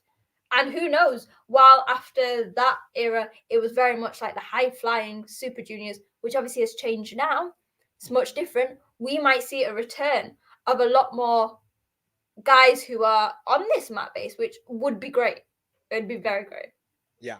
And I feel like I had to kind of lower my rating for the Wrestle Dream matchup, because as the months went on, people didn't it didn't have that resonating kind of factor to it that I think this one will, where I think that even by the end of the year, it'll still be in the conversation for match of the year. The Wrestle Dream match happened in October. Yeah. And by the time we got to December, people were bringing it down. Above it. We're putting other matches from earlier in the year or after it above it. I don't think that's going to happen here. We got here Frantic World who says Hechicero called out ESJ, so I can't wait to watch that match. That match gonna make me watch Fantascaramania. I can't say it like you can't do it. We needed J News here just for that. We should record it and just play it whenever we mention it. That's what I'm gonna do. I'm gonna have J News. I'm gonna record we're gonna rip it from the preview, and then I'm just gonna play it every time he's not here. Also, a little shout out to Fantastica Mania. If you've not watched it, watch the LIJ match, because Hiromu comes out as Kamataichi, and instead of his music, when it says that it's not done due to copyright, Hiromu is singing over it. Are you serious? He's singing his theme song? No, he's just going like da, da, da, da. Oh, that's great. And when he gets the pin at the end, it plays again. And you can hear commentary trying to like, because I was listening to Japanese commentary, trying to like keep it professional, but they'd lost it. Is Chris and Walker doing those shows? It was just Walker today, which was why I went to not that like I'm gonna put out because I've seen people talk. I think Walker's great. Obviously, he like it's very early thing, but yeah, there were some moments during this show I think Walker maybe was a bit overwhelmed. Like I think there were moments where Chris was like giving him stuff and there was just like silence, especially after TMDK left. And can I just say, so Chris does like remote like giving information when he's not there, right?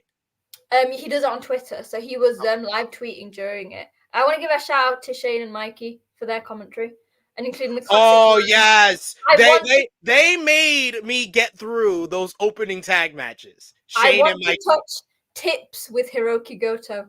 Thanks, Shane, for that. That line, my favorite exchange was during the I think it was during the House of Torture matchup where Shane said Zack got a dunk, and Mikey responded, I believe the term is junk in the trunk, and Shane responded, nothing that Zack has is junk. It's all useful and needed. Oh my God. I couldn't breathe. I broke an ACL. I think I broke an ACL hearing him say that.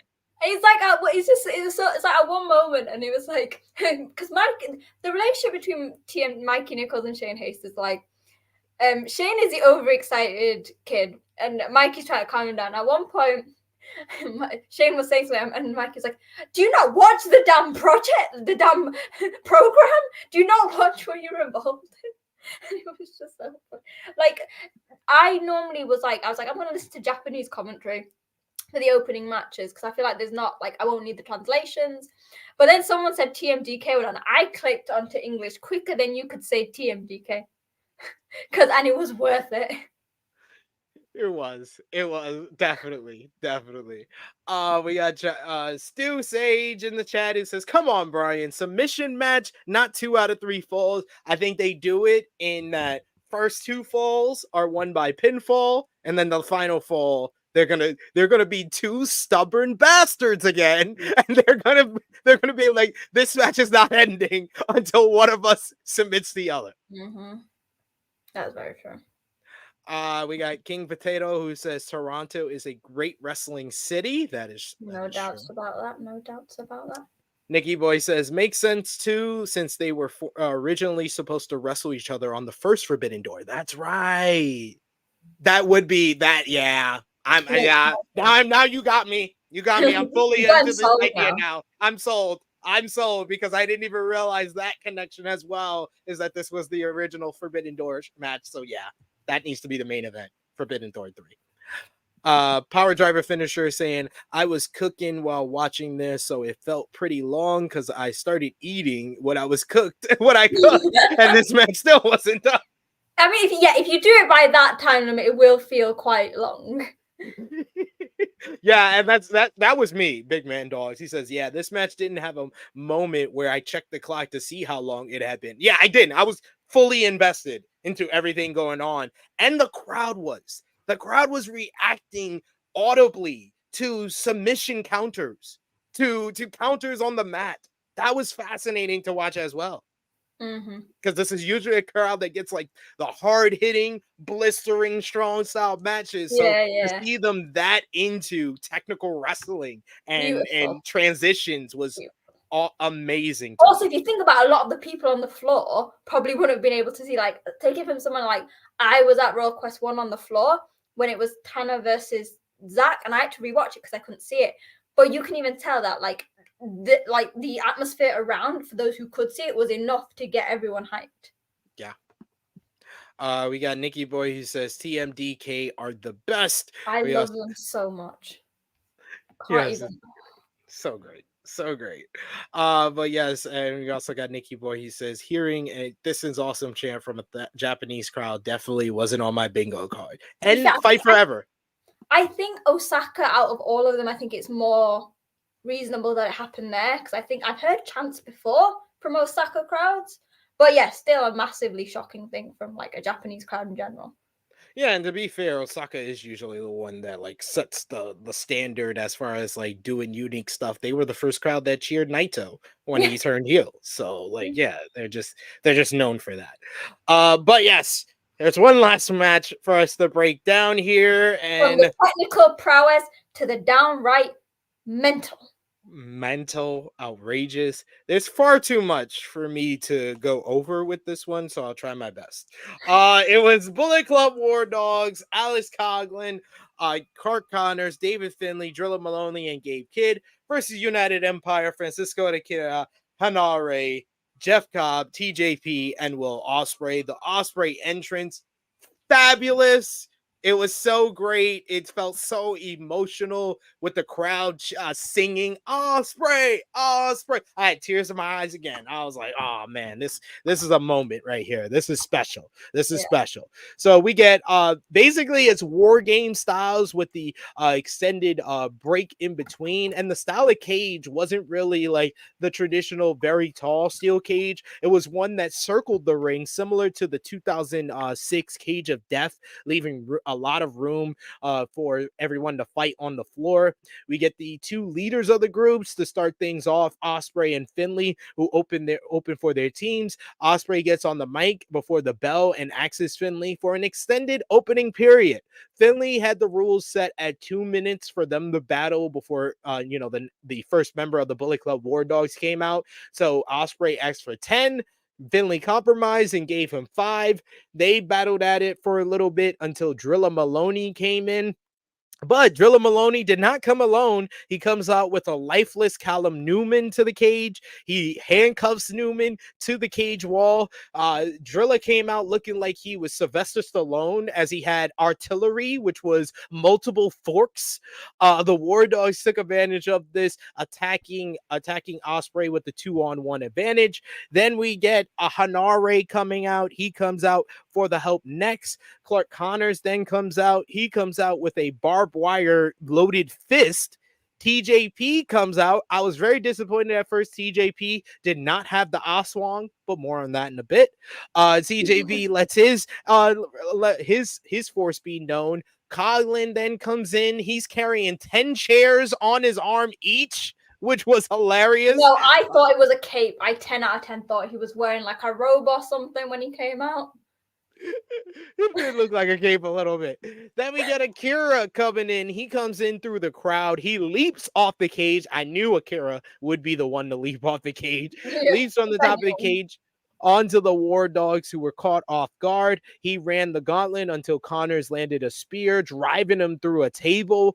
The War Dogs' momentum continued as Gabe Kidd came in. He helped take out every member of United Empire before posing with his faction mates over a bloody Ospreay. Cobb comes in next. He managed to take out all of the War Dogs. The rest of United Empire began to rally around Cobb's entrance. A sidestep spear sends Connors crashing through a table. We get Kidd makes a slave. He's busted open at this point. He starts running around with a ladder spinning around his neck like he's Terry Funk. They beat up TJP on the outside and bury him underneath some steel chairs. When he finally emerges, he is the Aswang, and he comes in. He sprays the red mist into Finlay's eyes. Both teams gathered in their corners before initiating a brawl in the center ring. Ospreay and Finlay were eventually left in the center, freed to trade strikes. After a double down, a spear drove Ospreay through a table on the outside. Hanare threw a trash can at Finlay before kicking it into his skull. Kidd hits the ring to brawl with Hanare, leading to a back and forth with steel chairs where Hanare punches a chair and then breaks a chair over Kidd's head. It took a strike to ground both men. After that, we get Coughlin stood against TJP and Akira, eating kendo stick shots. Unsurprisingly, Akira and TJP won out that exchange, though. On the outside, United Empire sets up 2 tables. We get Hanare with a big leg drop off the cage onto Coughlin, putting him through 2 tables. But eventually, the Bullet Club War Dogs start to gain control. They start taking down each member of United Empire and start handcuffing them to the steel cage. This happens after Great Khan comes out to take out Gato and frees Cobb and Newman from the steel cage. But we get Maloney. He interrupts Ospreay's advantage, stabbing him in the head with a fork, busting him open again. Kid then hits Ospreay with a big power driver through a ladder that was bridged between the cage and the ring. We get Akira. He tries to hang Connors with a dog collar, getting some revenge from the lead up to Wrestle Kingdom. The War Dogs, though, clear the ring. They remove the apron. They expose the boards of the ring, which I was just like, holy fuck. This immediately looked way too dangerous for me. Hanare interrupts. That was a step too far. That was like going on like the borderline, like, you know, hiding behind a cushion. Cringe. Yeah, it was like cringe. Like, it was like we got forks, we got chains, we got dog collars, but the boards, that's what I was like, all right, this is a little too dangerous. Yeah. Cogley then pulls Hanare to the outside. He handcuffs him to the back of the cage. Akira attempts a superplex onto the exposed boards, but Kid cuts him off. They drive Akira into the exposed boards with a tombstone power driver. This forces Ospreay to make the save for him. He pulls Akira away. He is left in the ring by himself, 5-on-1. Ospreay tries to fight, but Finlay dares him to hit him. He just collapses.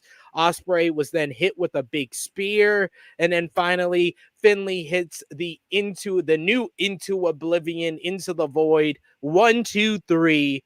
The War Dogs win the dog pound steel cage match in an absolute bloody, chaotic mess of a fucking matchup. Yeah, well, why is that literally the perfect way to describe it?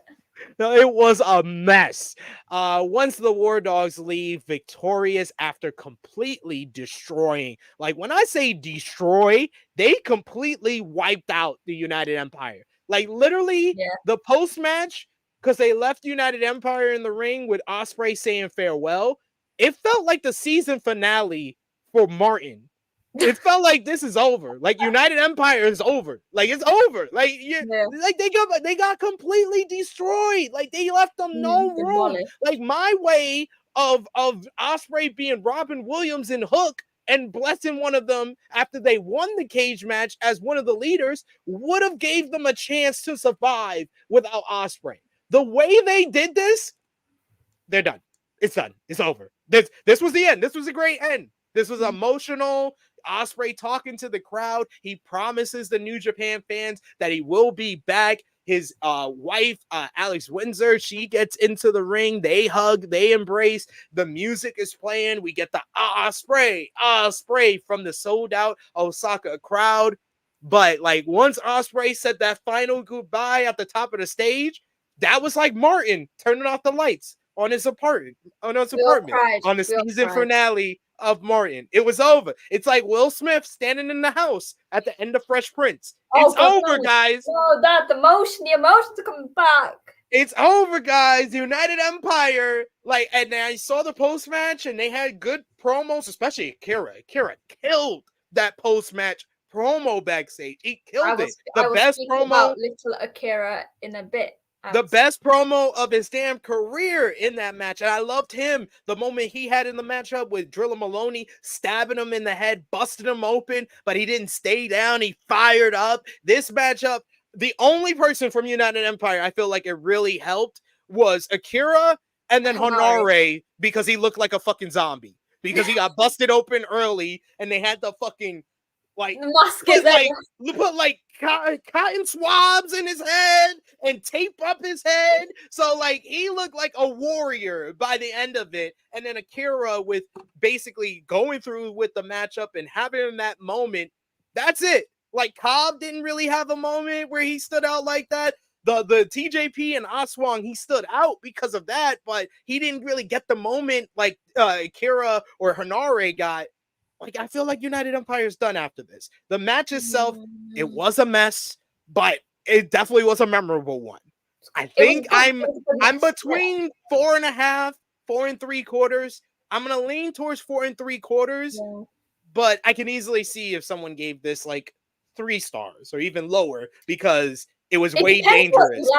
Yeah. Like, I normally hate these kind of matches. I've said this in the past, but New Japan have slowly been like easing me into it, you know, like with Moxley matches and stuff. So I feel I feel like this match I would have liked it more if it was in AEW. Yeah. So I feel like, so I personally gave it like 4.5, which is huge for me in these kind of, because I'm not a fan of gimmick matches either. But I think everything just, there was really big spots that I really liked and really like. And I feel like this is underrated. When Coughlin got the kendo sticks and handed them to Catch 2-2, just so he could show how much he could withstand being like a slow. That was great. That was great. That was a great moment. With War Dogs, actually, Coughlin and Gabe stood out. Coughlin stood out massively, which I was surprised about. Like, kudos to you, Coughlin. But by a far stretch, Akira, our little fireball, found the fire within him. Like, as soon as he jumped off that cage, I was like, yes, Akira has decided he is gonna be the, like, that spot itself was like where the match, I think, really kicked into the next gear. Yeah. Because they were like, yes, that is a cage match. And I mean, I can say about Gabe, but we all know, Gabe, I'm a fucking madman. He said that like 10 times. We know, Gabe. We know you are I'm a madman. I'm a madman. And it's the fact, like, you could, even when like you couldn't hear him say it, you could hear him like lip reading it. I just, you know what's weird? And we mentioned this in the preview. As good as that Ospreay was, it felt like the Akira show. Yeah. Akira stood out. Like, I honestly, I wouldn't have mind if Akira got that moment. Like, he saved Ospreay instead of Ospreay saving Akira. I mean that makes more sense, isn't it? He's the baby, like, apart from Callum Newman. Like, it made sense, but I really feel like that if the way it was done, it just completely just was like, okay, United Empire's done after this. Yeah. Like, I feel like if you did it in reverse of Akira saving Ospreay and then Akira going down on his sword, you can have you could then have that moment that I was talking about on the preview of Ospreay coming in being like, yo, you would have won that step up. You saved me, so you're now the leader. So I thought this was going to happen. That was why my tweeting and stuff, because in the post-match comments, the way Akira was making out, he's like, I'm going to do this for my family, for my country, for the faction. And I was like, oh, is this cementing Akira as the leader? Because, I mean, it's not done often, but we have had junior leaders. And I think, again, this is going to be a big thing for the Sapporo matches to see what comes out of that. Because I feel like they're not going to put Akira just because he's baby. But I think with how they're building him, best of Super Junior, you junior heavyweights better watch out. Because if TJP is really, because he basically gave them the blessing, didn't he? Yeah. Like that you can go up to heavyweight. Like, I get it, you can do both. I really think now this is going to be, with Wato out especially, Akira as the top guy in the junior division. Because bloody hell, he deserves it. Yeah, I wonder if this was a storyline element. Dustin mentioning Gabe Kidd showed leadership in moments of the matchup. Yeah, there was moments of the matchup where Gabe was shouting out orders. Yeah. He's a fucking madman. He was the one who was more equipped for this type of matchup. So they gave him a leadership position. I kind of forgot Finlay was in it sometimes. Who, Gabe? No, Finlay. Oh, yeah. Yeah, I did too. I'm not going to front. Stu Sage saying Drilla looked great in this, but Akira and Gabe are the stars of this. Hope they both have good years. Yeah, there was a lot of people that looked really strong in this. I would say from United Empire, Akira and Hanare looked the best. And I just say Hanare is so over with those Japanese. Like, he's always been like popular because he's always been like, he was a babyface in Hontai, raised in the dojo, but holy shit. He is over as hell, and New Japan need to capitalize on this. New Japan needs to realize how special that match of Gabe and Hanare was. Like I feel like the way that Meltzer talked about Shingo and Hanare, that should have been the matchup that elevated Hanare. But I feel more of the words of how that match elevated more with Hanare with the Gabe Kidd match than I did with the Shingo match. I think they're both not similar. Like, they're very different people, but in terms of like, they've both been doing it for a while. And similarly, Gabe started off like he was great. He was getting titles here, but if someone ever said to you which wrestler is going to be a champion, you'd never say Gabe. Similarly, no. Hanare has always been a hard worker. He's always put on great matches. But when he was with Hontai, you'd never say, he's going to be a champion one day. At this stage, if you tell me next year either Gabe or Hanare is going to be a big champion in New Japan, I wouldn't doubt you. I'd say they deserve it. Yeah, it really feels like either one could be a never open weight or even potentially maybe like a global heavyweight champion in a year. So good stuff all around. Other than, could have done better. We mentioned you could have done better for United Empire, Gato. Like, goddamn. I didn't mind the ending, you know. I've said this on social media. I feel like sometimes, and especially with the Empire, how they've been built as such a family, sometimes you don't need that do you know what I mean? You don't need the passing. You can just end it nicely. And what happens from now on, there's always going to be that moment. Do you know what I mean? Yeah. But they got them teaming up in Sapporo with Matt Riddle. Are they gonna have Matt Riddle replace Will Ospreay? Don't say that. Otherwise I'll switch this off. You won't see me for the ending. Don't. Oh my God, New Japan, don't do it! Don't do it, New Japan, please don't. Please. But that would mean that Matt Riddle would have to commit to something, and I feel like. Oh, actually, no, you do that. Have him take over the United Empire, but have Hanare, Cobb, Okan, TJP, Callum Newman, and Akira leave. They can make their own faction. United, bro. Just United. I guess Cobb would probably stay, wouldn't it? Yeah, just United, bro. You know, the two of them. United, bro. Because this is all Cobb's fault. Oh, look at that. The end. It's all done. It's all done. It's like that Will Smith picture of him standing all alone. Really, have a go on Ospreay's Twitter. He's got some really heartwarming words about like each of the members, and like I was fine. I thought I'd recovered, and then I saw that today after work. I was like, oh, the tears are coming back. It's like they broke me again. Damn it! And the fact it wasn't even like emotional. Like some of them was like really funny. Because it's obviously Ospreay, how he writes, and you can hear him saying it. But you can hear the words. Even Okan, he tweeted his promo and he went, like, I'm not very good at English. I'm a bit emotional. It's why, like, and I'm like, oh my God, Okan. Don't do this to me. He did like an 8-minute promo after his matchup on this show to which is like crazy. Express himself about his emotions for Will. So we, they just saw one of the greatest to ever step foot in New Japan Pro Wrestling walk. But if you're an AEW fan, you get to enjoy him. And I'm going to be there live in Greensboro coming up for Revolution, which should be his pay-per-view debut. His pay-per-view debut. You're going to get it. You're going to get straight from the horse's mouth. You're going to have SB3 basically there telling you everything in person. And I will tell you off camera after we're done of who I think he's going to face after I had a conversation with someone that works at AEW this weekend. See, guys. She gets the inside. She gets the inside track because I think she's going to be very happy on who I think it is going to be. But we got to tell you what we thought overall about the show, and we want to hear what you guys got to think because this is just our opinion. This is not the opinion. We want to hear from all of you. So sound off in the live chat with your match of the night, MVP, LVP, whether you gave the show a thumbs up, thumbs down, thumbs in the middle, and out of 10, what did you give the show? And of course, final call for super chat donations. Thank you once again to everyone who showed their support so far. But for me and Sonal, for NJPW, new beginning in Osaka. Thumbs up, thumbs down, thumbs in the middle in 3, 2, 1. Thumbs up across the board from both of us. Sonal, out of 10, what did you give the show? 9.5. Wow.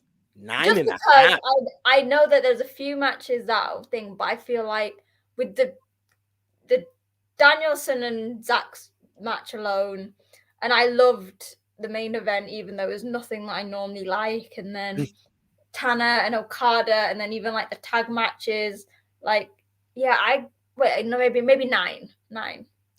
That's where I'm at. Yeah. I'm at a solid 9. I got ahead of myself with 9.5. Yeah, because a 9.5 is what I gave Wrestle Kingdom, and I felt Wrestle Kingdom was very good. Yeah, Wrestle Kingdom overall was the better show, but this show had the better match. Like that's match the best of the year, match of New Japan, match of their careers. Can't fault it. Can't fault it at all. So I'm gonna go. And this is really based off the final 2 matches. Really elevated it very highly, because before probably the final 2 matches, I'm at like a 7 on this show. 7 is like the best I can go. Probably like a 6.5.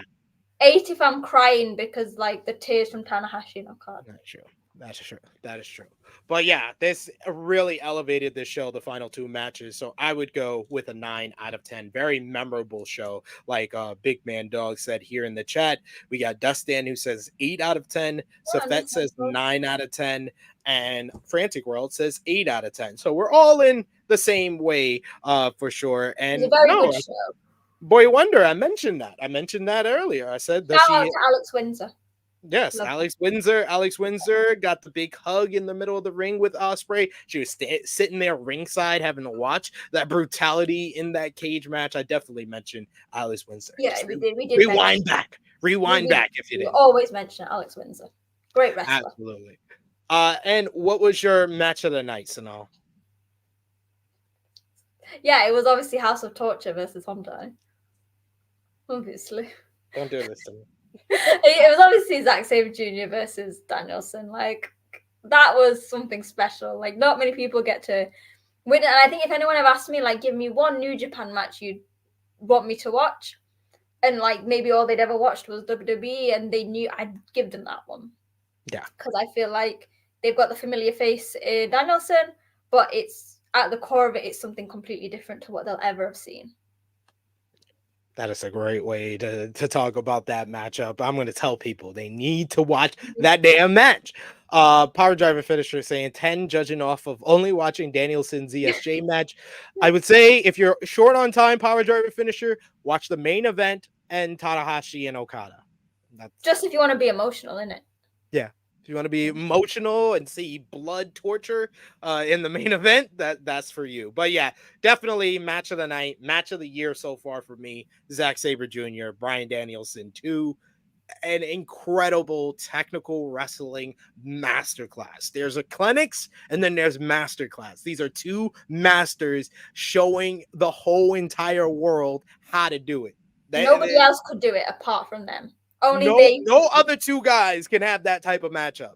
No other 2 guys. No, because it was literally like, yes, mat-based is normally slower, but no one can do a 35-minute mat-based match, submission-based match, and have you hooked on every minute without wanting to look away. There were people online who said, I'm putting my phone down for this one, just because it was beautiful. Big Man Dog saying, also, I like how they removed the sponsors for the main event. Yeah, it made it more of like an unsanctioned type matchup than removing the line. Are like, we're not being associated with this. You got boards popping out of the ring. What are you doing? Your MVP for the show, Sonal. Akira. I know. I could have easily said Zack or Danielson, but they're established stars. We know they're always going to put on. Akira throughout this entire tour, the lead up to it has just been phenomenal. And I could easily say Hanare as well, but for me personally, like, Akira really shined. And the fact today he was on the Fantastic Mania show. Like, how is he? Like, he didn't do. Wasn't he in the main event? Yeah, he didn't do much. Like, it was a multi-man tag match. But God, if that was me, I wouldn't get out of bed for like a week. He is bugging. I commend the young man. He's so talented. He's so charismatic. He's now got the balance of the innocent young one, but also his ability to be that top guy. Yeah. And yeah, I never watched Akira in All Japan, but holy God, like, at such a young age, it seems unfair to be that good. And he seems to have this maturity about him. Yeah, which a lot of wrestlers will say that they didn't. I think even like Ospreay would say, like, at that age, he wouldn't have had anywhere near that. Yeah, and he has admitted many times. He is. He's really kind of showing out right now at the best time for him, right before the Best of Super Juniors and the rest of the year for New Japan Pro Wrestling. So I'm very much looking forward to what Akira's gonna do. He's an honorable mention for me for MVP. My MVP for this show, I'm gonna give it to the Bullet Club overall, not just the War Dogs, because although I don't agree with the decision, they did win the tag team titles on this show as well. They won the tag team titles, completely destroyed one of the other great factions in the company in United Empire, and won the Steel Cage War. Bullet Club is the MVP of the show. LVP, on the other hand, is Kenta and Chase Owens. While they are in the MVP, they also can have this LVP award. Is it the first time? Might be a first time for everything. Who's your LVP? I mean, no, I'm gonna say it's the House of Torture. The match was fine, but like I've got hope for show. I feel you know what, guys, form a prayer circle with me that like this Destiny match we're gonna see the shock arrow, like even a little bit of it. Let me see the person that, like, why I bought my Roppongi 3K. Why Roppongi 3K was my favorite group in wrestling history. I know. I remember. I see it on the wall. I see it somewhere on the wall. Oh, not the wall, but they came down. Oh, they came down. Oh, damn. Actually, they were never on my wall, mainly because when I met them, it wasn't officially. It was that. So I have a picture with them, but nothing signed because there's no, like, the ones up there are obviously from the official meet and greets. But yeah, I just met them on the street, and I remember Yo said he liked my Converses. So sure. Yeah, and yes, I do know that House of Torture is part of the Bullet Club. That's why it was very begrudgingly that I gave it to the Bullet Club, because I knew that would also include them. But they did win their match, so I'm not wrong. But yeah. LVP is Chase and Kenta for having me sit through that damn matchup after all the multi-man matchups earlier in the card. Is like, God damn, I have to sit through this crap. But yes, that brings us to a close on our review here. Thank you so much to Sonal. Thank you so much to everyone watching. Sonal, the floor is yours. Let everybody know where they can follow you on social media and what you got going on your channel. Yeah, so you can subscribe to me on YouTube at Sonal's Life. I posted a review of the show last night. I should be slightly more active from now on. But you can also follow me at wrestling_chat. I have a poll up at the moment of who should be the leader of the United Empire, with 4 answers that are all correct. And I'll let you go to my social media to see what those options are. But yeah, you can follow me on there. There you'll see if I'm on True Heel Heat, when new videos coming out, and I always live tweet during the shows. Boom! Go over and check out Sonal. She's doing great work. Sonal's Live, great work on Ace Techers, and great work here. So thank you everyone who joined us live. You can follow me on demand. On the Twitter machine. At True Heel SP3. Follow the gang Facebook, Twitter, Instagram, TikTok at True Heel Heat. Patreon.com/True Heel Heat. $3 a month gets you exclusive content, the True Heel Heat Prediction Championship, and more. And check out all the great content we got on the channel right now. Collision Discourse from yesterday. The True Heel Heat Flagship podcast is up on the homepage, so check all of that out. And we got a special video dropping, I believe, tomorrow on the True Heel Heat Sports YouTube channel, announcing a big change to that channel over there. So stay tuned for that. I will be back here tomorrow, 2:05 p.m. Eastern Time, to review Monday Night Raw with Romeo. So for Sonal, we'll be back with Sonal, I guess, and J News. When is this? Is it next week or the week after? The week after. Yeah, the week after. I'm trying to, that's because that's 23rd, 24th. That's Friday, Saturday. Mm-hmm. So we would have to do it. Yeah, we would have to do it early in the week. So we would have to do it like probably next Monday or something. Yeah. But see you then. For Sonal, it is me, your True Heel Phenom SP3. This has been our NJPW New Beginning in Osaka review. We are signing off until next time.